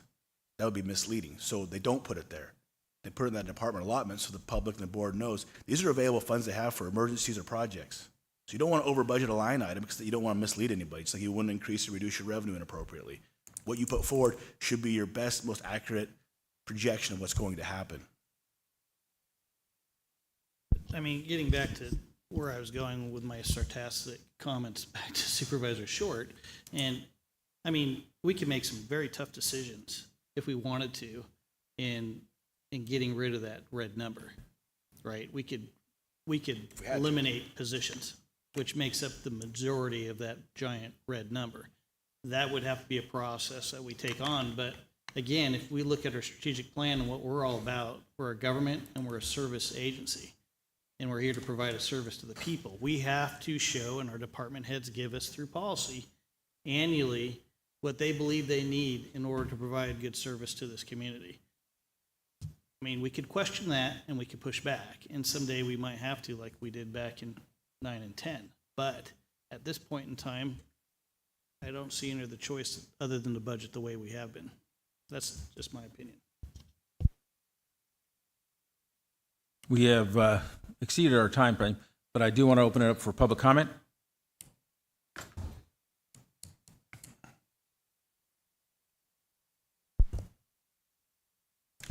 Chairman, Board, good afternoon. Wanted to thank you all for putting out the effort and conducting these budget workshops. Not only is it good for the public, it's too bad we don't have more participants. But more importantly, hopefully it gives you guys some tools and some better knowledge of how to, maybe budget things. And as things start to get tighter, gives you some good insight into the budget process. The revenue and balance was an interesting discussion. How we have a contingency, sounds like we have a cash balance. Then we also have a county fund balance, and then there's department allotments. So that is interesting how we have all this money, but we always end up with zero. So, and specifically to advertising in 2021-22, says we spent $141,000. 23-24, $637,100,000, a 350% increase in advertising, and just driving in through on South 101, see the multiple billboards for rape prevention and substance abuse, missing persons. It's kind of a negative connotation we give to our community, but what tangible advertising are we doing for $650,000 or 37? Thank You have any comment? So that specific budget unit, it does advertising promotion. Most of those funds I have to look at, double check, but they usually go to another agency. There's a Chamber of Commerce, Airport will be in there. I think LAFCO's in there now, Historical Society. It's more of that kind of a contribution. But within our departments too, like TUP, for example, TUP has their own advertising money that they go out and do other functions. So we have to look at specifically if we want to increase advertising, what are we increasing and what money we could use for that. But as far as billboards, I don't know who Yeah, put is that those up. typical for counties to put up billboards? I don't, are they ours? No. No, these Oh, are okay. definitely through some sort of media thing, but I was just curious if that's would be an allowable use of taxpayer I think, dollars. yeah, I think given depending on the reasoning, yeah, I think we could. I mean, if we were on to put up a big sign, right, we could put a big sign for rec sign up so we could, and then billboards. Yeah, I mean, if our clerk recorder wanted to, put a movement to get more people to come out and vote, I don't see why we couldn't. Just depends on what it's for and what we're doing with it. I just want to say thank you. This has been really helpful, and I appreciate you. I mean, you were answering those things just on the fly, and so I really appreciate your work and your time today. Any other public comment, please? Be nice to me, PJ. PJ, first of all, I dealt with 9 Navy bases and had to manage a lot of budgets. I could not imagine dealing with what he has to deal with. So, congratulations Thank that you. you're alive. And like I said, my staff is critical in all of this, so yeah. I've been taking my blood pressure, PJ. We're still here. Oh, God, I couldn't stand it. I have a few questions for you, very few.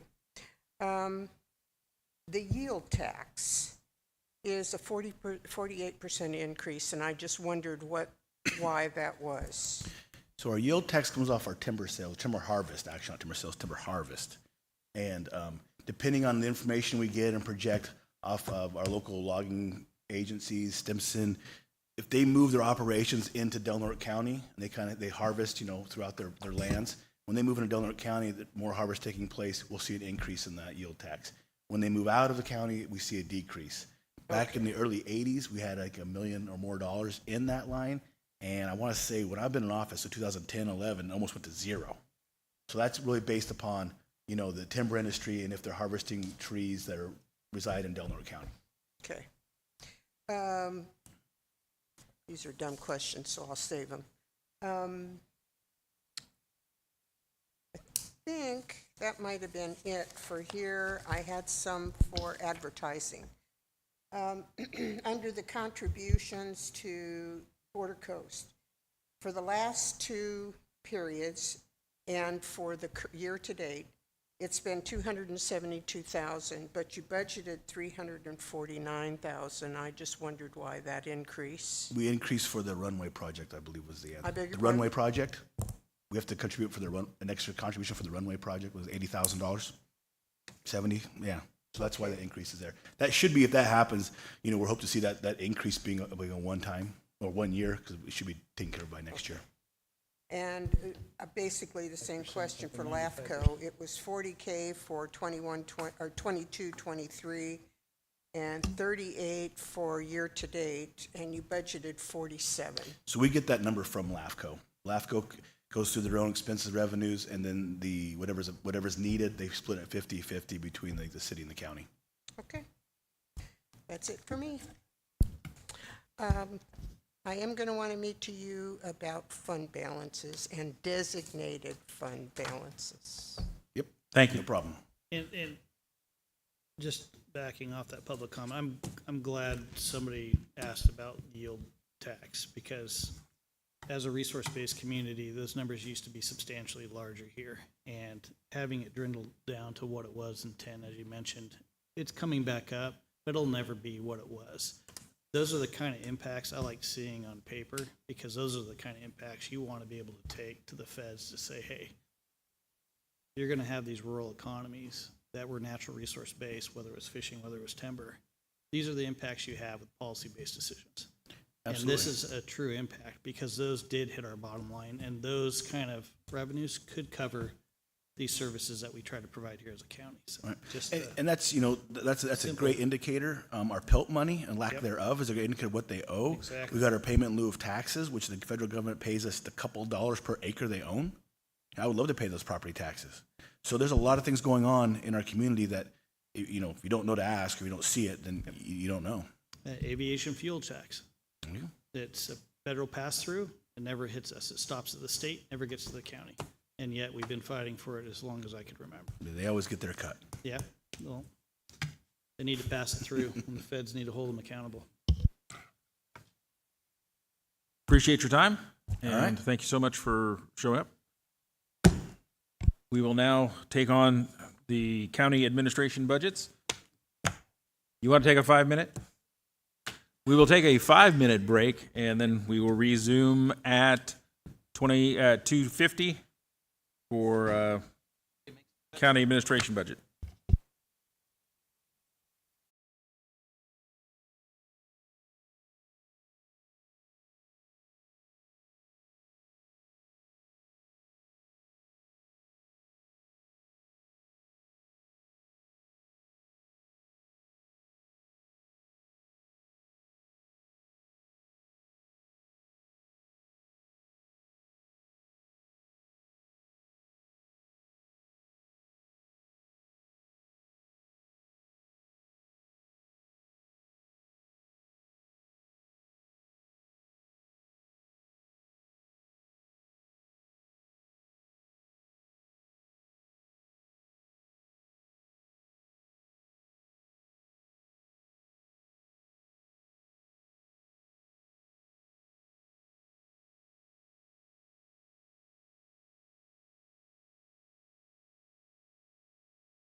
We want to welcome Manil Lopez, the County Administrative Officer. And if you would please just generally give an overview of your duties, responsibilities, and departments that you oversee currently. Absolutely. Thank you, Chair. Board of Supervisors. I wanted to bring something up here because it was kind of funny to me. I Googled while I was sitting next to County Council just now the primary function of a County Administrative Officer. And it says, oversee the preparation, adoption, and administration of the county budget. And so I thought that was kind of funny, actually. I really did. But in addition to that, I am the primary department for implementation of board policy, the policy that you all set to ensure that those policies are administered efficiently and effectively.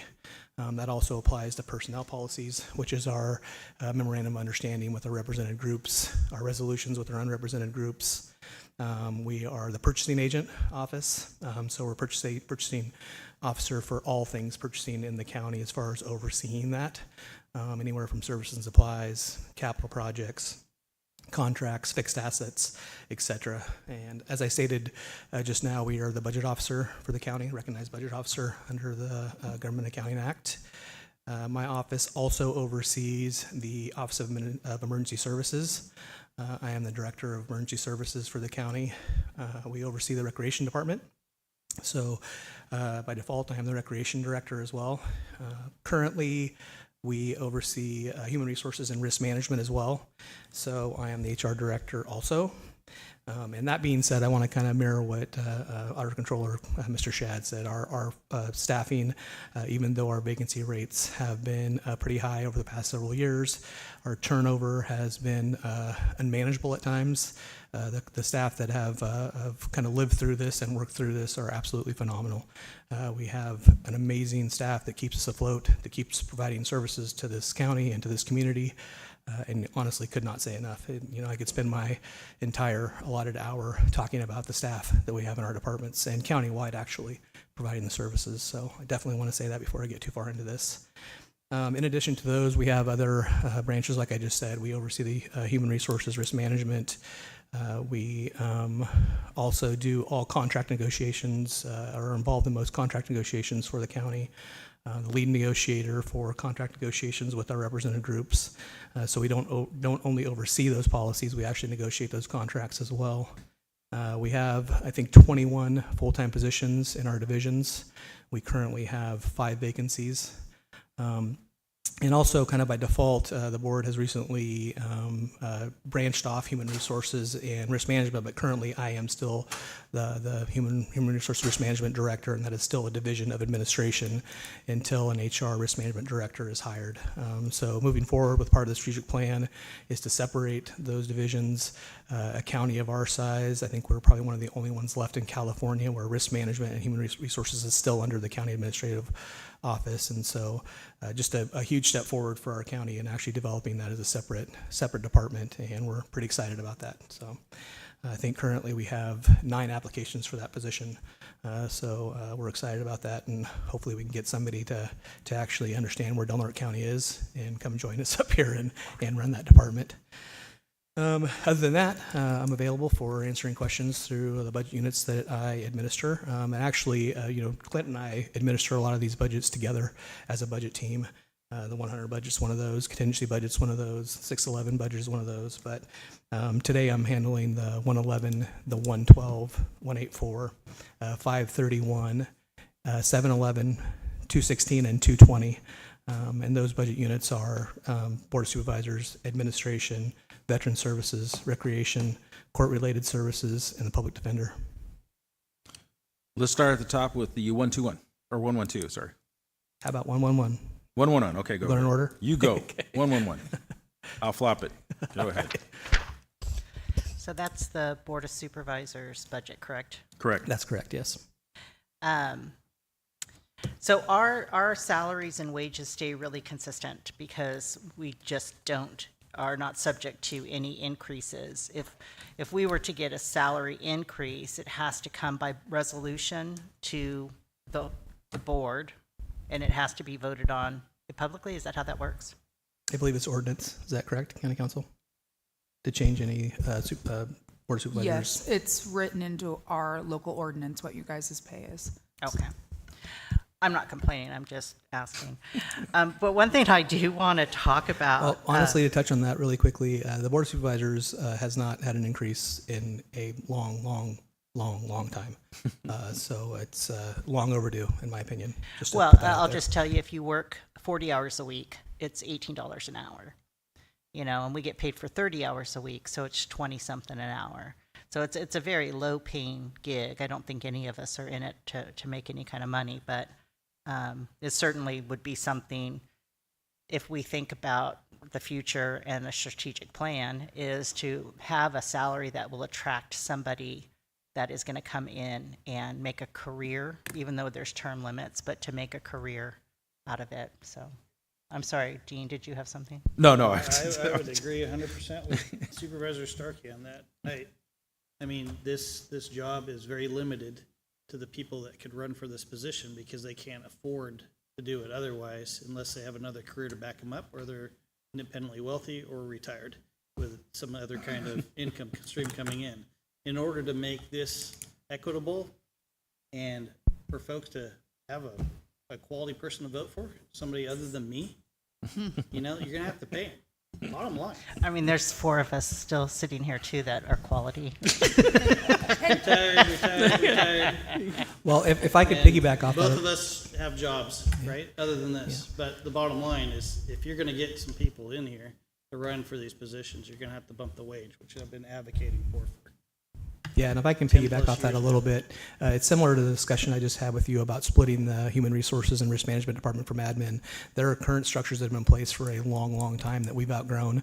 I think Auditor Controller Shad hit on that as well with the budget and the massive growth we've seen in the budget and the requirements we have for our county government. And so when the Board of Supervisors were developed as part-time positions, I honestly think that we've outgrown that. That's just my opinion. You've outgrown that. In the last 20 years, you've outgrown that. And just to give you guys some context, the last ordinance that went through for Board of Supervisors salaries was in 2007.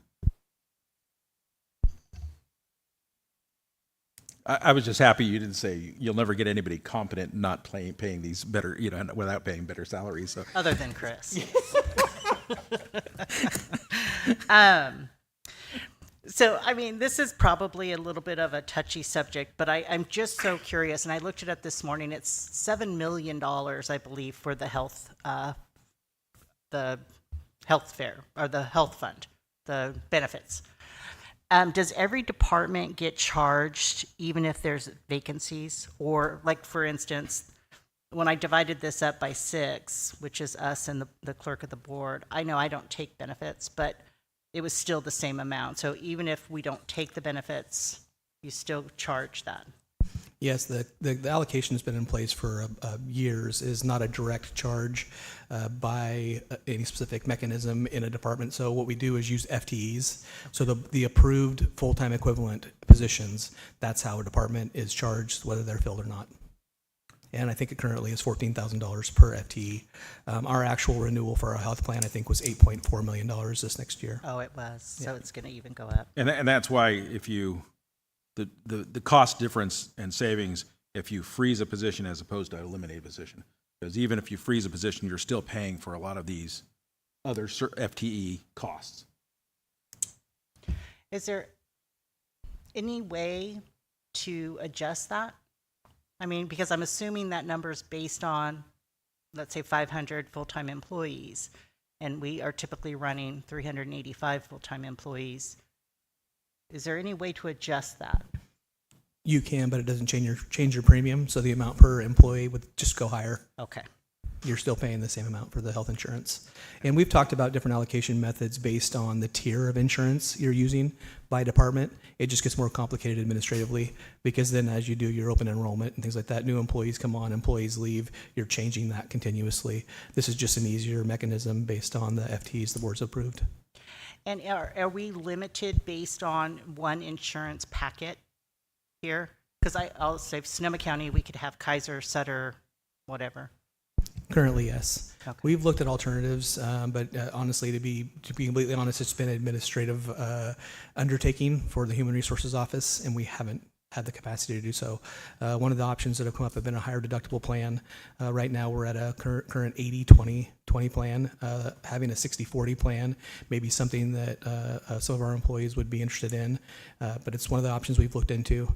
We are looking at some alternatives, and hopefully with Human Resources Rich Management Director, if that is actually somebody we can hire and get that department in place, we'll look at things that we've kind of discussed over the past couple of years with our insurance broker and maybe implement some of those changes.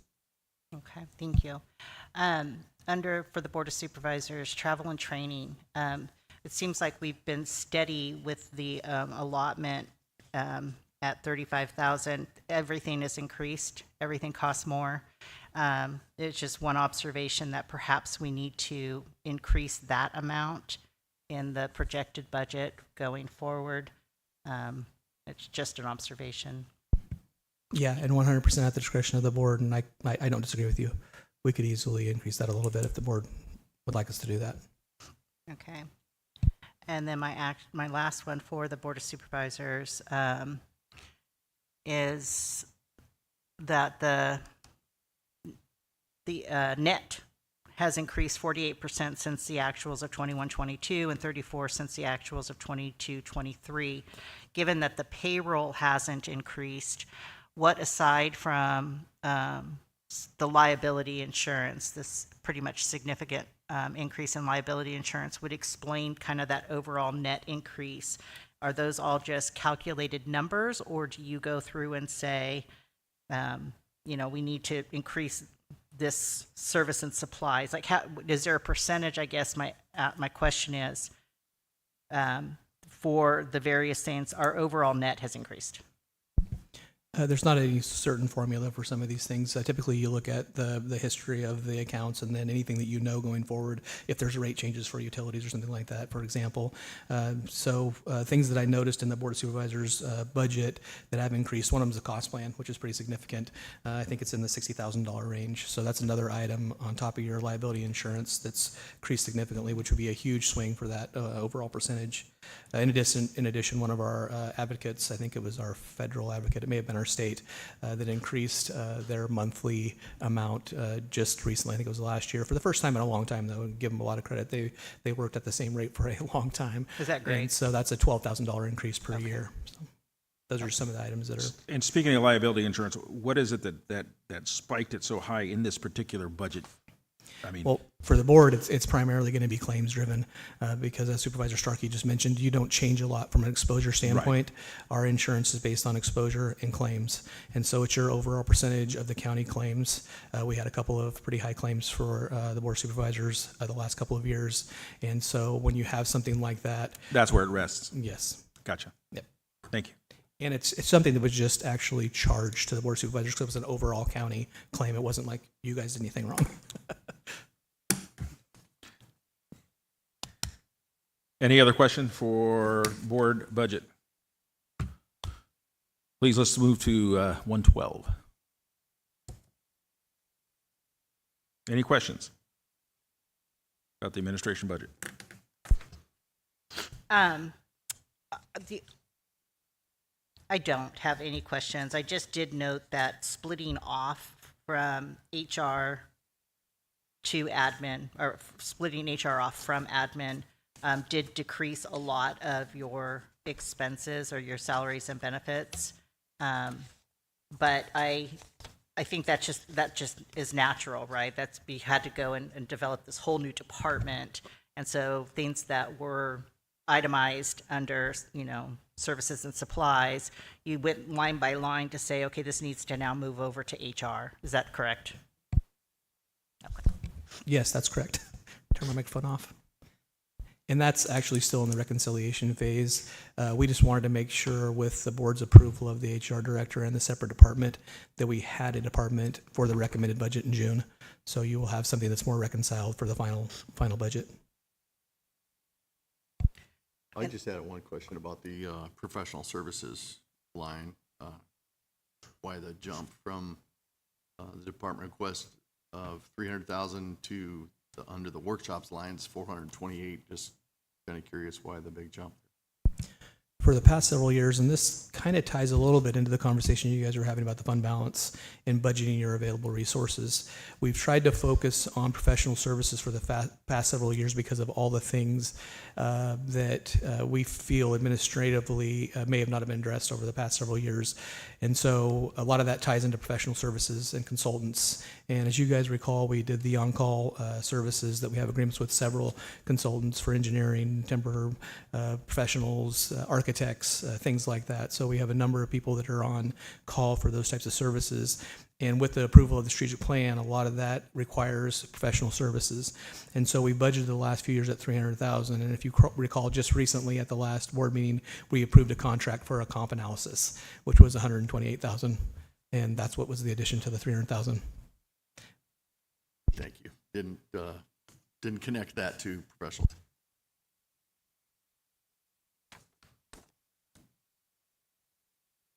The only question I have was on your CalPERS request was 91.8 and workshop shows 179.99. Where is the difference in that? Under your retirement CalPERS salaries and benefits? That's a really good question. I asked my auditor controller that this morning. And his answer was? What was the question? I wasn't paying attention. It's the UAL. And the answer is? I was just thinking a minute ago we talked about cutting budgets, and these Wake up. professional services would be cutting stuff like that. We wouldn't be hiring them. What was the question? It's the UAL split between the two departments. We got to fix that. Okay, that's just fix me, right? Yeah, Okay. no, that's so when It was a test. Good catch. yeah when we first did the split, we kind of did an automatic, like everything kind of got shotgun blasted everywhere. We went through line by line on the admin, budget, service, supplies, and we haven't gone through one quite yet. The UAL is going to be changed. Okay. And then the other, under employee benefits, directly below that, 1,030, looked like previously it was 153, 177, and then right down to 60. Is that because of moving HR out? Yes, that's correct. Those are now split between the two budget units. All right. What do you want to tackle next? Any questions about 184? That's the new HR risk management budget. Like I said, still kind of in construction mode. Anything I about don't- HR? I don't. I'm excited to hear we have 9 applicants. That's all I have to say. Then we'll move on. I really appreciate the advertising expenditure on the glossies, brochures that were used to recruit for that position. I think that was definitely an effective tool. Well, the new recruitment method also utilizing that service. You know, if it produces something that's viable for us, that's excellent, especially when we're looking at hiring at that administrative level. Let's go to a public defender. Correct. 216. Any questions for the public defender budget? My only question, and it probably needs to be corrected in the final thing, is that why did we pay an actual year to date and benefits for the public defender when we didn't actually have a public defender?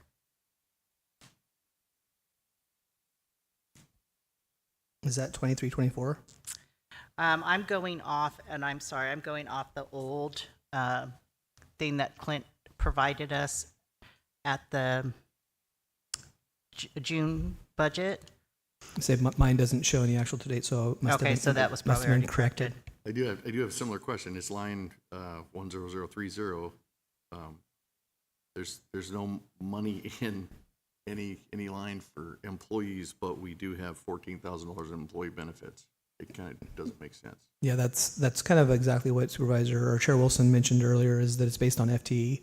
Currently, we have 2 FTEs that are approved for the public defender budget, which is the county public defender and the legal clerk. We had tried to recruit for a county public defender 3 different times. The board has since changed direction to try to improve our contracted services again before we decide what we do going forward with those positions. But they are still allocated positions. I'm assuming it's supposed to be $28,000 because it's $14,000 per employee. But through the final budget, that's something that can be discussed as far as how the board wants to move forward with that. Yeah, because the budget's not finalized, we do not have to keep those positions if we don't want to. I mean, we're going off of old policy and last year's push by the state for us to have this type of staffing. Obviously, our recruitment was blah It went It didn't go nowhere. anywhere. And so I mean, we could have this conversation when the board wants to, but for me, carrying this on the books is kind of silly, just my opinion. But it does sound to me that we're going to pay it regardless. It's coming out of somebody's They would budget, shift to a different line item. maybe Right. DHHS. You could only dream. So just, a couple just justifications. The actual cost on average for the contracted public defenders has been about $500,000. We are budgeting for $800,000. Do we anticipate bringing on another public defender, or is that just the natural increases? Yes, we're actually anticipating trying to bring on a fifth public defender. We currently contract with 4, and just based on a number of factors when it comes to caseload, if you look at state averages and also the OSPD report that was prepared for the Board of Supervisors. So essentially what we did is that we've absorbed some of those costs that the board approved for staffing that we were unable to actually hire for and move that down into the contracted services. We're hoping to improve upon the current structure we have based on some of the findings in the OSPD report. And then I noticed that for investigators here, we've always budgeted for about 40,000, but we've exceeded that. 23,000 one year, 15,000 the next. We are not in short supply of violent crimes and very serious crimes. Although there's the mechanism in place to be able to transfer it from another line to here. Should we just budget for that extra amount, just anticipating that they're going to need that, or is there a reason why we don't? We absolutely could. When we were talking about that this year and developing this budget, because we had increased the contracted services so much, we just knew that we had the cushion there if we needed it in the investigative line. But you're right, over the actual last couple of years, we've been more in the $60,000 range or a little bit higher than that. And we do have a lot of felonies locally, unfortunately. So yeah, it wouldn't be a bad idea at all to increase that a little bit. Okay, and then I don't understand it, and I know there's an explanation, but we seem to be paying out of this budget $400,000 to Pelican Bay State Prison. And now we're reimbursed that same amount under revenues. Why is that recorded this way? Why do we appear to pay them and then get money back? In order to pay them, it's an expenditure, and so we have to have an expenditure account. That's your balanced budget. So if you think about it from the perspective of a program that's funded through DHSS or something like that, looks like a grant. If you're awarded $500,000, you also show $500,000 of expenditures because those are the allowable expenditures under that grant. So this is the allowable expenditure under the Pelican Bay Agreement and Contract, which is Penal Code 4750. And so we, based on contracts we have with our public defenders and any other services related to those defense attorneys, that we also budget the offsetting revenue. So it's an offset. Okay, thank you. And That's I'll all chime I in real quick on that one too. You said you showed Supervisor CEO Lopez said it perfect. We show that expense separate from our regular public defender line because it's reimbursable. So that's why you're going to see a specific line that says Pelican Bay on it, as opposed to maybe just a higher number of cost with an offsetting revenue. So like he hit it pretty well, but that's why you're going to see a specific line for Pelican Bay on both of them. It's a tracking process. I have a procedural question. We're spending a lot of time in these meetings yesterday and today. Supervisor Starkey brings up an issue. You say, essentially, yeah, we need to take a look at it, agree to it. I mean, how is that being tracked to bring back to the board for that type of decision budget? I'm just taking notes. It was similar to the conversation we had about economic development. And honestly, I made a note to get kind of a general consensus from the board today that if the direction from this board is for us to increase that a little bit, if the county is actually looking at doing anything in-house internally from an economic development standpoint, Supervisor Howard is absolutely right. $70,000 is not near enough to be effective. If the board directed us to double that going into next year or $150,000 going into next year, we do that based on available resources. And currently, it sounds as if we do have the fund balance that we could actually put something like that into the budget for this next year. So it would be wise probably to do that now and bring that back to you through the final budget process. So that's all we need to do is just have some consensus today. A motion? Do we need a motion? No, I don't think so. Just a direction from the budget team, because you'll see that then in the final adopted budget documents. And when you approve it, that's when it will be approved. Then I would agree with Supervisor Howard with regard to that one light item. And I also made a note to increase investigative services to $70,000.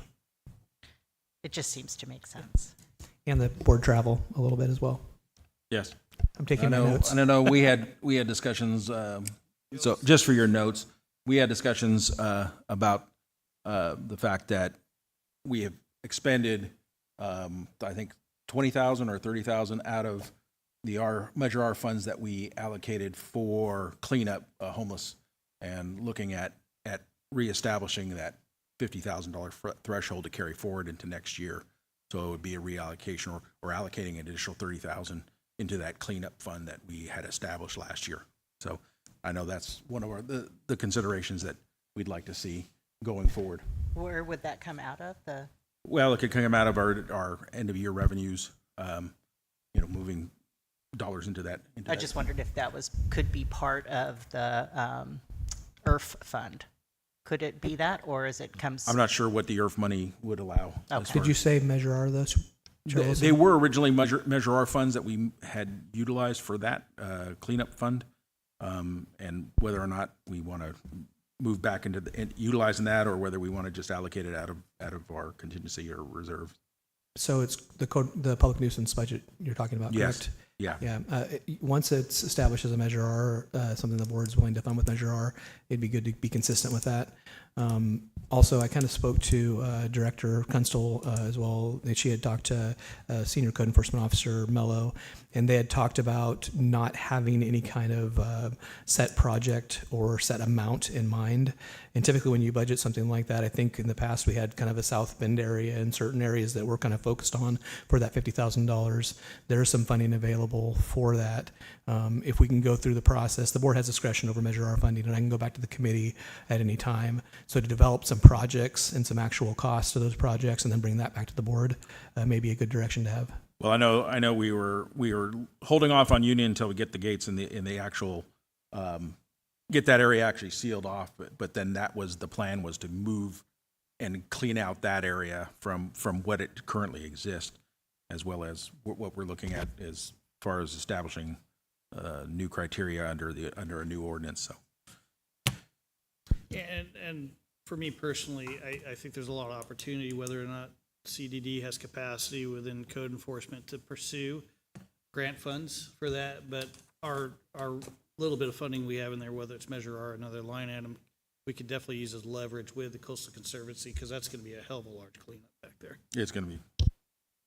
It's going to be huge, and I know that there is discussions also talking about the end of Waldo too, whether, is that going to be the priority now, or is the end of Union?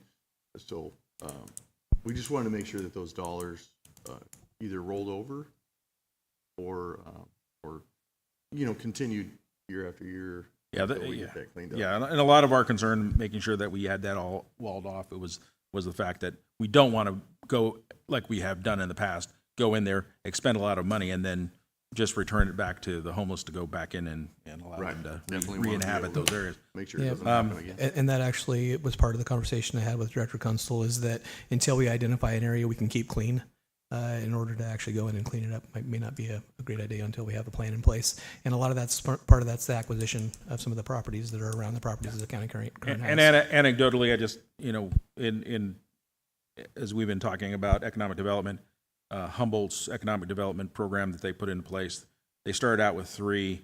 General fund draw for those 3 individuals is 5%, and the rest of it is all.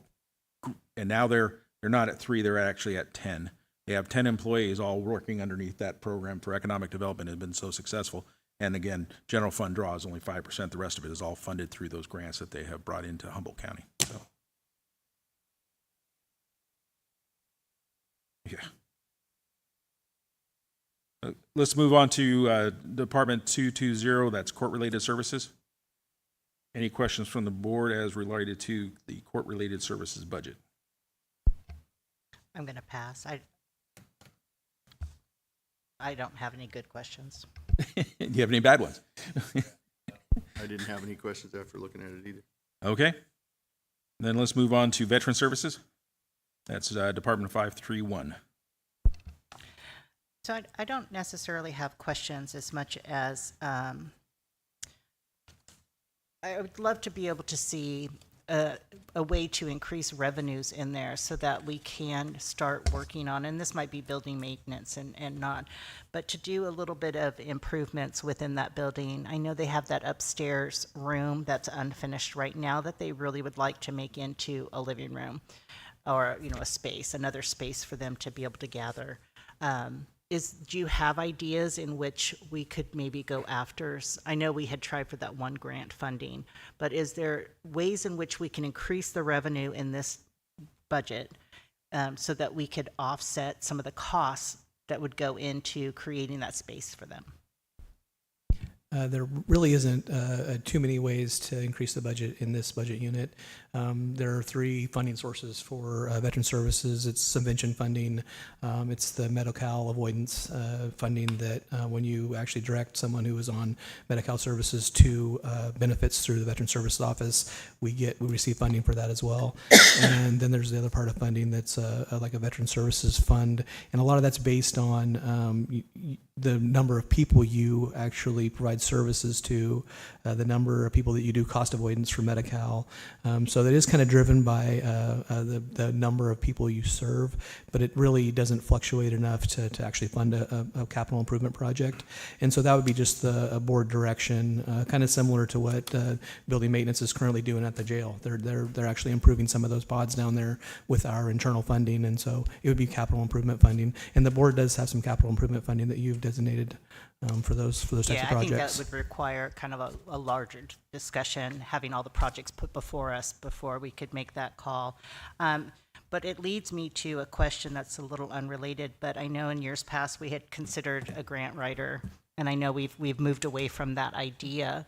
But is there something on the horizon to be able to go after funding that might work for certain projects like that? Is there a person or a position that we could have for that? Yeah, the actual county grant writer was reclassed into the administrative services coordinator, which is currently filled.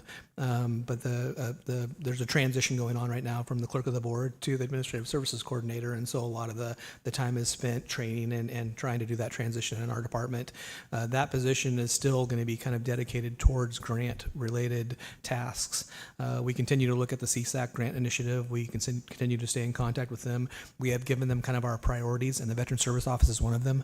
And so it's just a matter of making a decision by this board going forward at what level we get into the grants initiative, because they are tiers, and the tiers are based on, do you want one grant assistance? Do you want assistance with 3 grant opportunities?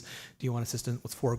And so we've kind of pushed back a little bit and asked them to more look at available resources at the county, because the whole idea about this initiative was trying to help rural counties who didn't have the capacity or the resources to go after grants. And so in our minds, some of the tiers are a little bit outside of what our budget would typically be, and so we're hoping that they look more at resources available at local governments and kind of base their tiers on that. Of course, that's something that's going to have to change from a policy on their side of things, and how they actually fund that agreement with the Ferguson Group, which is the group that's actually administering the program.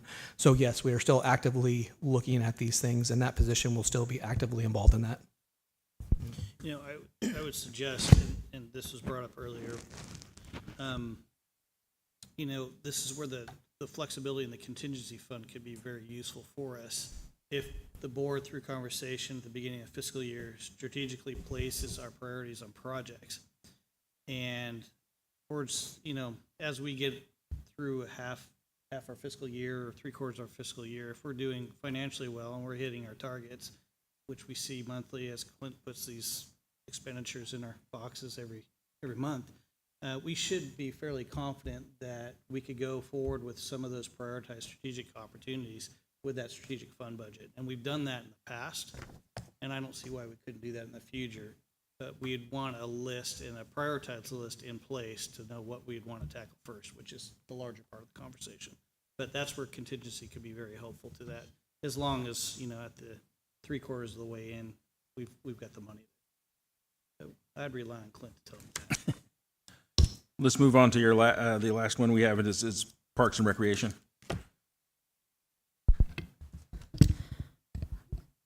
Yes? No? Yes? Well, no, I I just want to make a comment that I see that the MHSA monies have increased for Parks and Recreation. And given the fact that we are on limited time with MHSA, if there's an opportunity for us to increase that further to purchase some fixed assets, something that's going to allow us to continue operating. I don't know if the MHSA monies can only be expended on salaries and services or if it could be fixed assets. I would love for us to be able to have some of those conversations, whether it be stocking up on, sports equipment or uniforms or whatever it is that's going to help the community with that. I know that this is, to me, recreation for our youth is one of the most important services that we provide, and you've done a very remarkable job, making sure that those opportunities are out there for our youth. So I do really appreciate that. I'm just hoping that we could get, and if we have the ability right now to earmark, for lack of a better word, some of that funding that perhaps might go away in order to get some supplies and services that we can have ready. Is that a question or just Observation. You're supposed to say, oh my gosh, that's a great idea. Well, honestly, I don't know the specifics about that funding source. I do know they pay for programs that are youth related, like our teen basketball programs and our youth basketball programs, and some of our tiny tots. It's basically to fund an alternative for other activities, and so it's healthy activities through recreation. I know that in the past they have funded some of our like scoreboards and stuff like that for some of our youth programs, and so there could be some money there that's available for things like that. But I know also the state changes what's allowable quite often, and so I'd have to talk to their fiscal manager at Health and Human Services to determine what's allowable. Any other questions from the board? Open it up for public comment.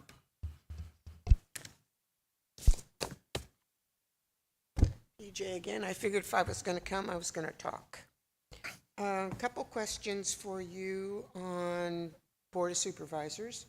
Under professional services, I see $5,000, and I wondered what that was for. That's 20234. That is the county's estimated share of the tri-agency dissolution for The what? professional service. The county's share of the tri-agency dissolution for professional services, the attorney. Ah, okay. That makes sense, I guess. Okay, administration. Some of these things I'm not going to bother with. Advertising and publications, which is 20240.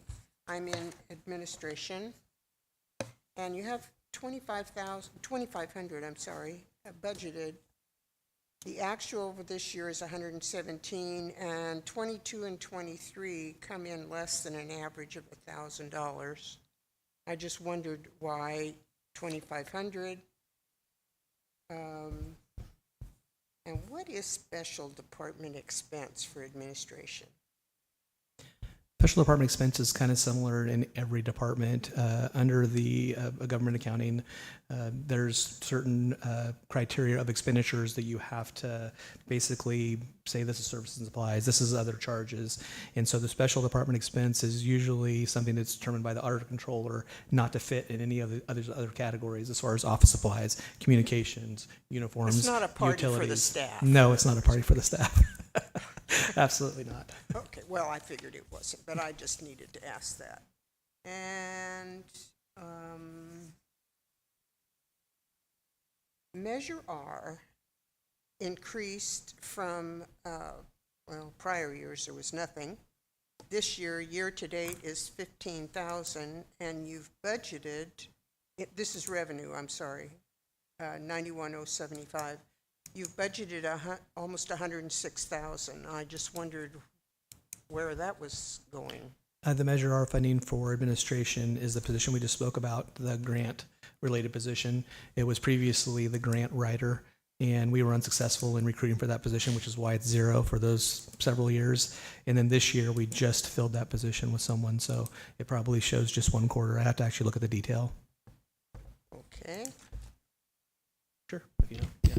Yeah, so that's exactly what it is. If you look at last year, we just, towards the end of the year, we just rolled over with our new clerk of the board, which let our old clerk of the board go in the new position. So the costs associated with that new position were transferred to offset reimbursement. And what you're seeing in the admin budget is the estimated full year total loaded cost of that position. Thank you very much. Would you mind if I ask some general questions of you? Not at all. Okay. And because we heard from Mr. Schnatt about the reserve. And so you've been here a long time, you've had the history here. It's my understanding that with a healthy reserve, you are positioning yourself to be able to borrow money in the event that you need to, sort of thing. Is there a reason, in your historic knowledge, right? Is there a reason why we haven't established a reserve more than 300,000? No, just basically board policy. I mean, it's simply, that's what it comes down to.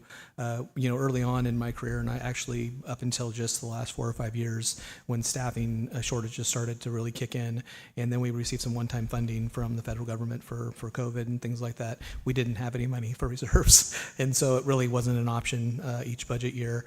The 4.3 million deficit you're seeing now was kind of similar to what Supervisor Short's talking about, is if you take that picture of that budget only and you're not thinking about your anticipated fund balance, it's like, how do we cut $4.3 million?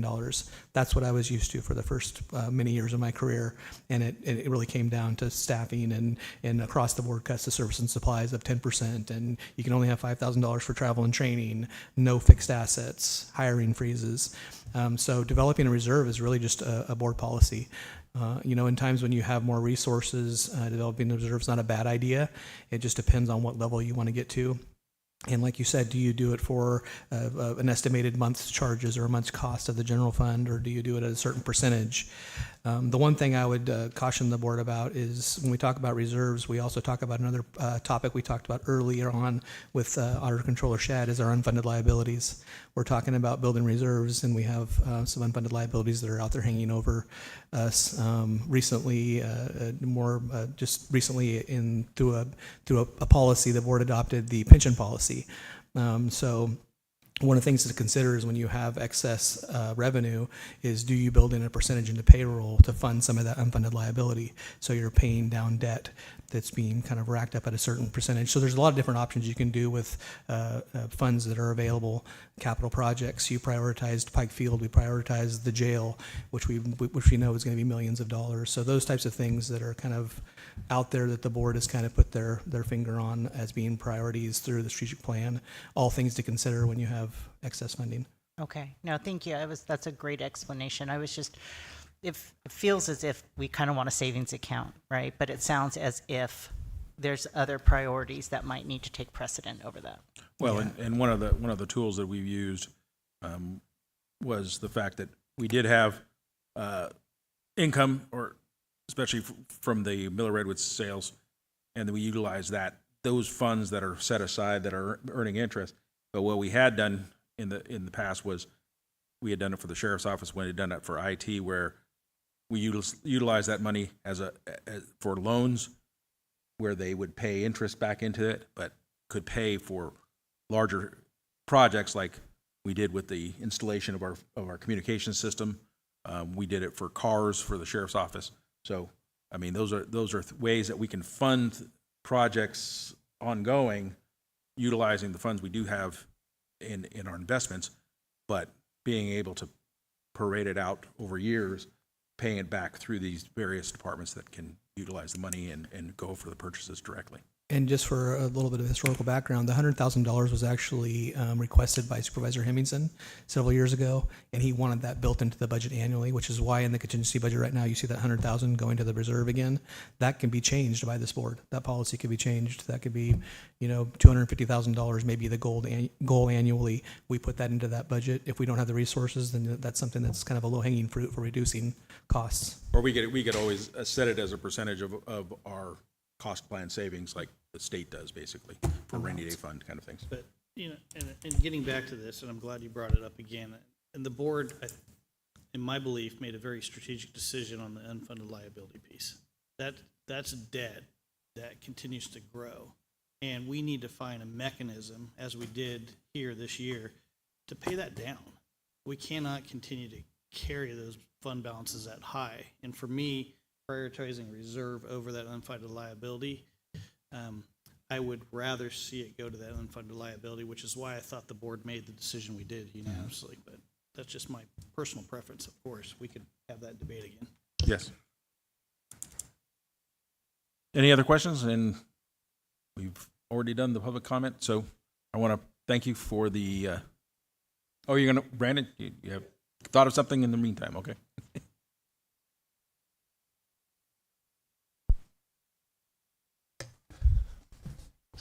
Good presentation by everybody. And you guys are definitely hardworking.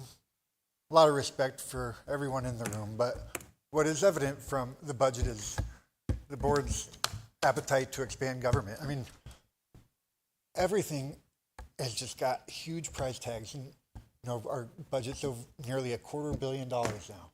And what are we doing with it? You know, just the Board of Supervisors expenditures from 21 to 23, it went from 796,000 to 1.18 million.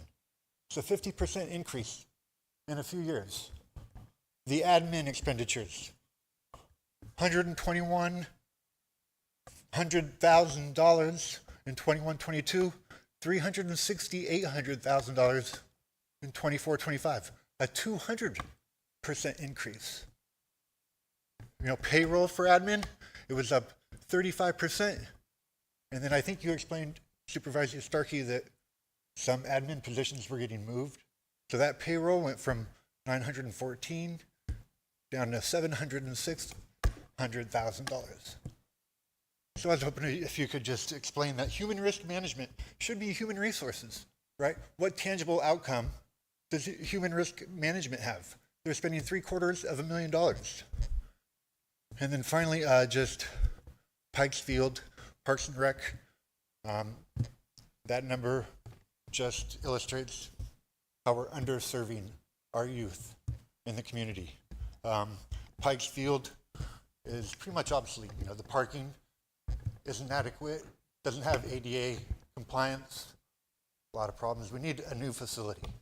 So that $500,000, the grant, we need a new facility. Thank you. Thank you.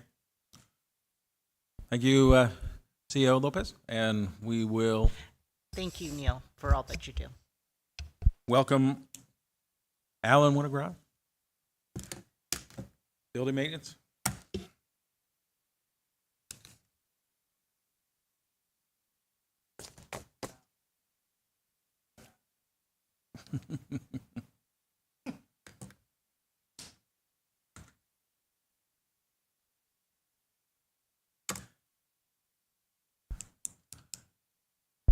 Bye, Brandon.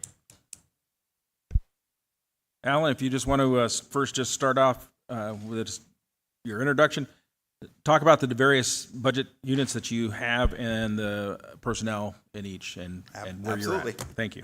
So, once again, I'm Alan Winograd. I've been working for the county for 28 and a quarter years now.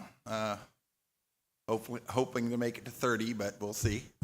I like to tell people we cut grass and clean toilets, but we do a lot more.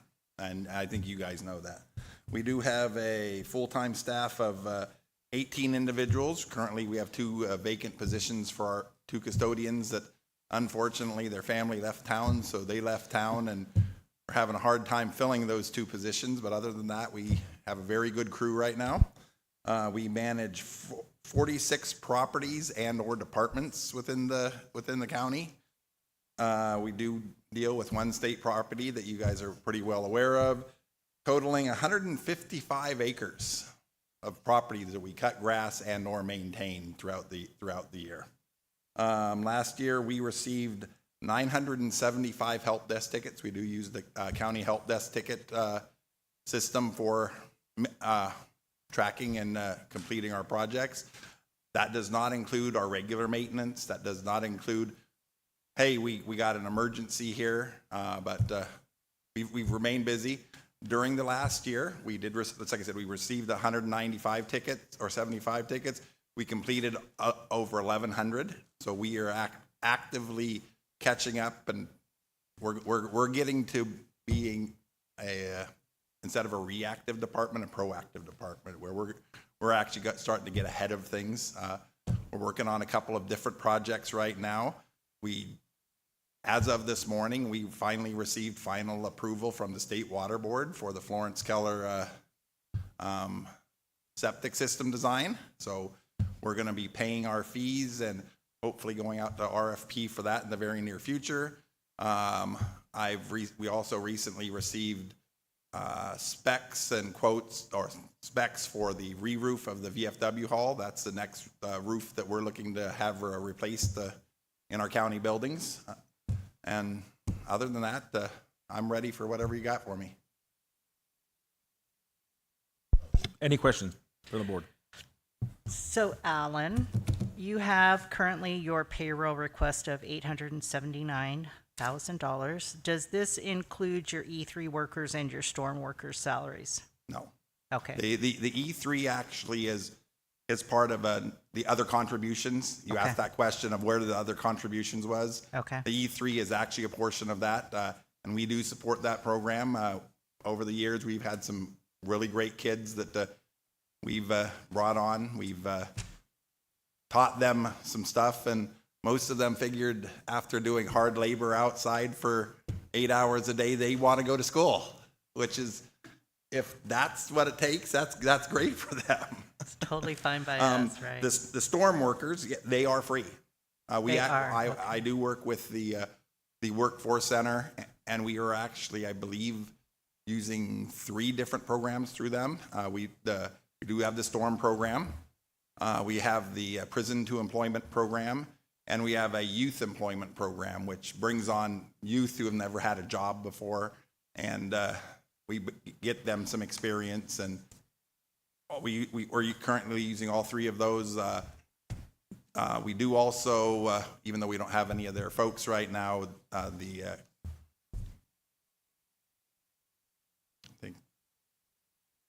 It'll come to you. yeah, it's through probation. Oh, yes. Okay. The Yeah, I know exactly. the restitution program. Yes. Yeah. Okay. We don't have any of those folks right now, but they said if they have some people come through that are looking for our type of work, they'll send them to us. And once again, those are all free. I mean, these workforce center crew, they've done ridiculous amounts of work for us through it. But they do get years. paid. They just get paid from a different source. Yeah, not the county. they're Okay. basically they're paid through a grant.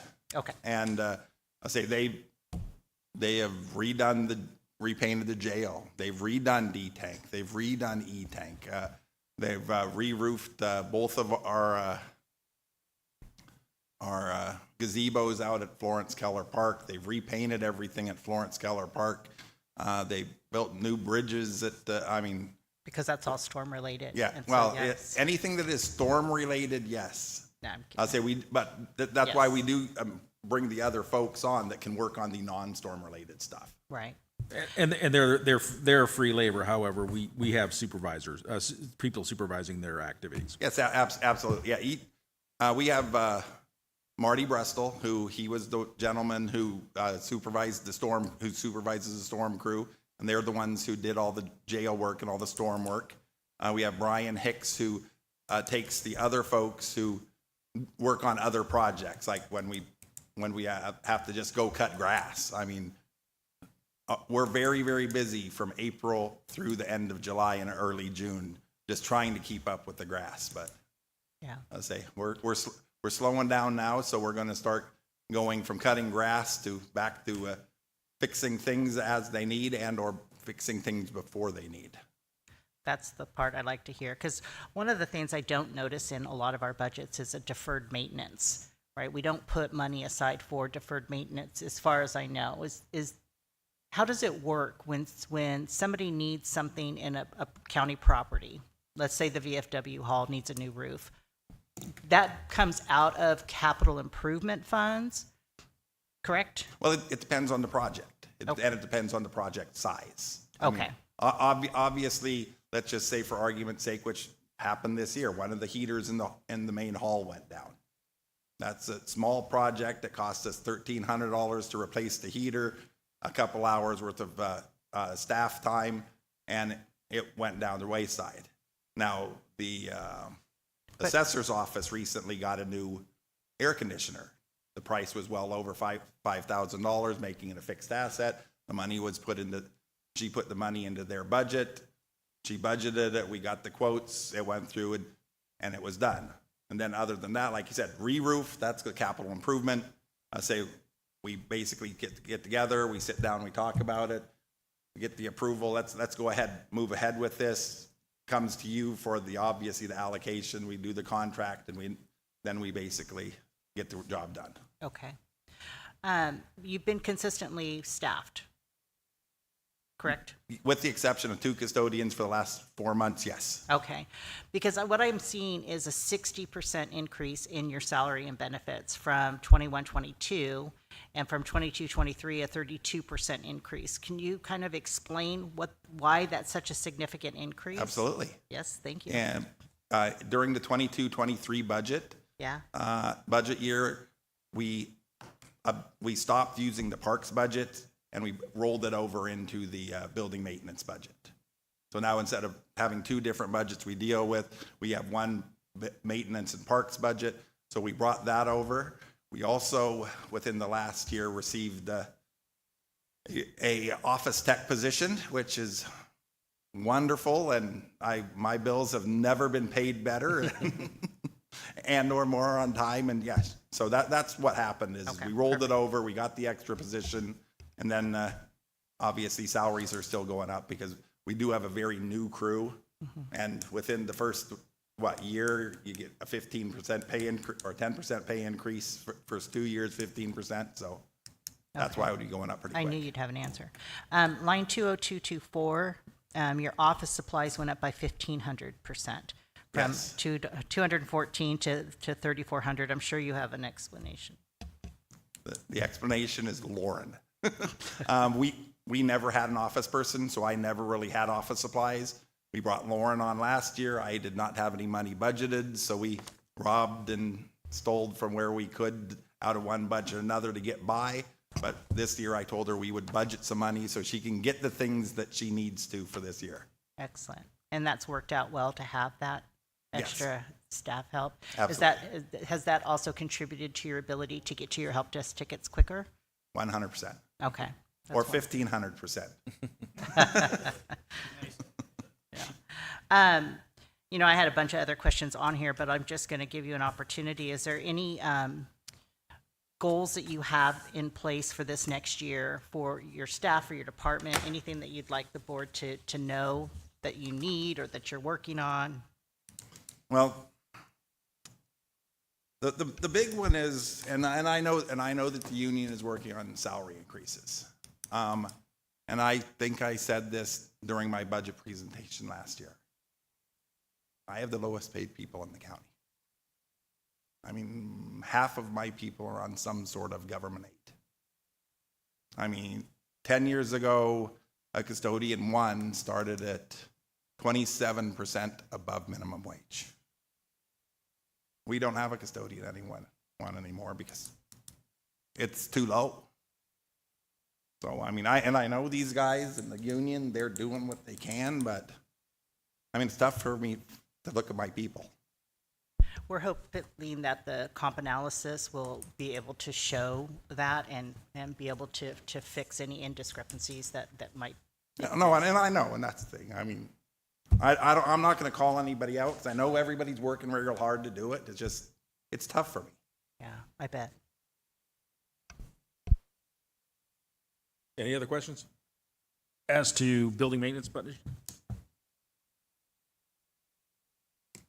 And then again, I'm with you. Is one of my pet peeves is the fact that, if the county has property that we've acquired with public funds, we should have the ability to maintain those.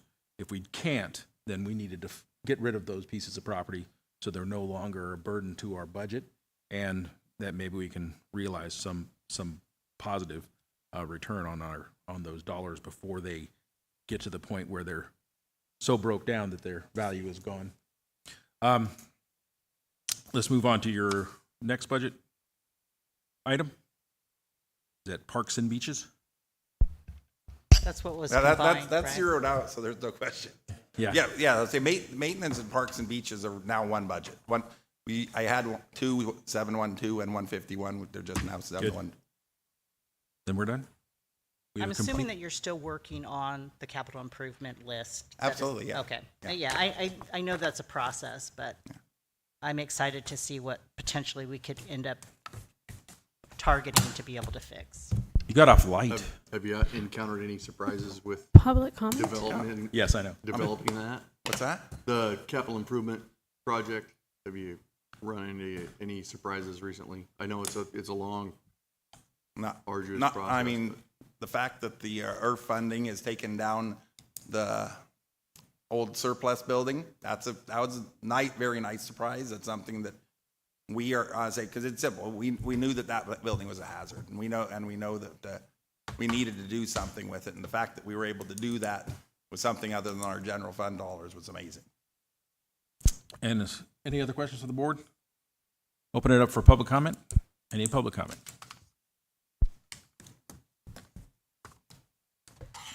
BJ, so now I understand some of these questions. If you've rolled parks into maintenance, is that what I'm hearing? Yes. There's no more parks and recreation? There's no more I wondered parks and why beaches. it was empty. That was one of my questions. Why is it empty? So you have a contribution to outside agency, 30530 for $4,000. And I'm wondering who that's for. That's for the E3 program. E3? Yes. Okay. And there were a couple things that went down. Household under 20140. It had been running in the $80,000 range, and you're only budgeting 60. Yes. For my first 4 years, I was given all of the funds for the household throughout the county, and I provided supplies to the county jail. In talking with the sheriff and in talking with our vendor, it was determined that it would probably be more efficient than rather than having delivered all of the supplies to us and us having to take half of them down to there right away. What we did is we figured out how much money that the sheriff uses every year and allocated that to the sheriffs for their own household. Okay. And since we did that, I'm able to stay well within my budget for household because there's no more, we need 9 cases of toilet paper. It's like, you have 98 people in there, 2 rolls of toilet paper a piece. That's 2.5 cases max. But I regularly had that argument. But now that they're managing their own stuff, it's working very well for us. And then 20180, maintenance, structure, improvement, and grounds. You have year-to-date $156,000. You've only budgeted $150,000, and I wondered why that is less. Why did you budget less when you actually year-to-date have used $156,000? You only budgeted $150,000. Well, Lauren, who is a wonderful, wonderful office technician, and I hope you're listening. When she first started, she charged in some 20170 and 20180 are very, very similar. One of them is maintenance of equipment. One of them is maintenance of structure and grounds. Some stuff got charged to that one inadvertently, so we went a little over there. Okay, I think that covers it. Yep. Thank you. Thank you very much for your attendance, and I want to close out this session of the special session budget. Thank you very much for attendance.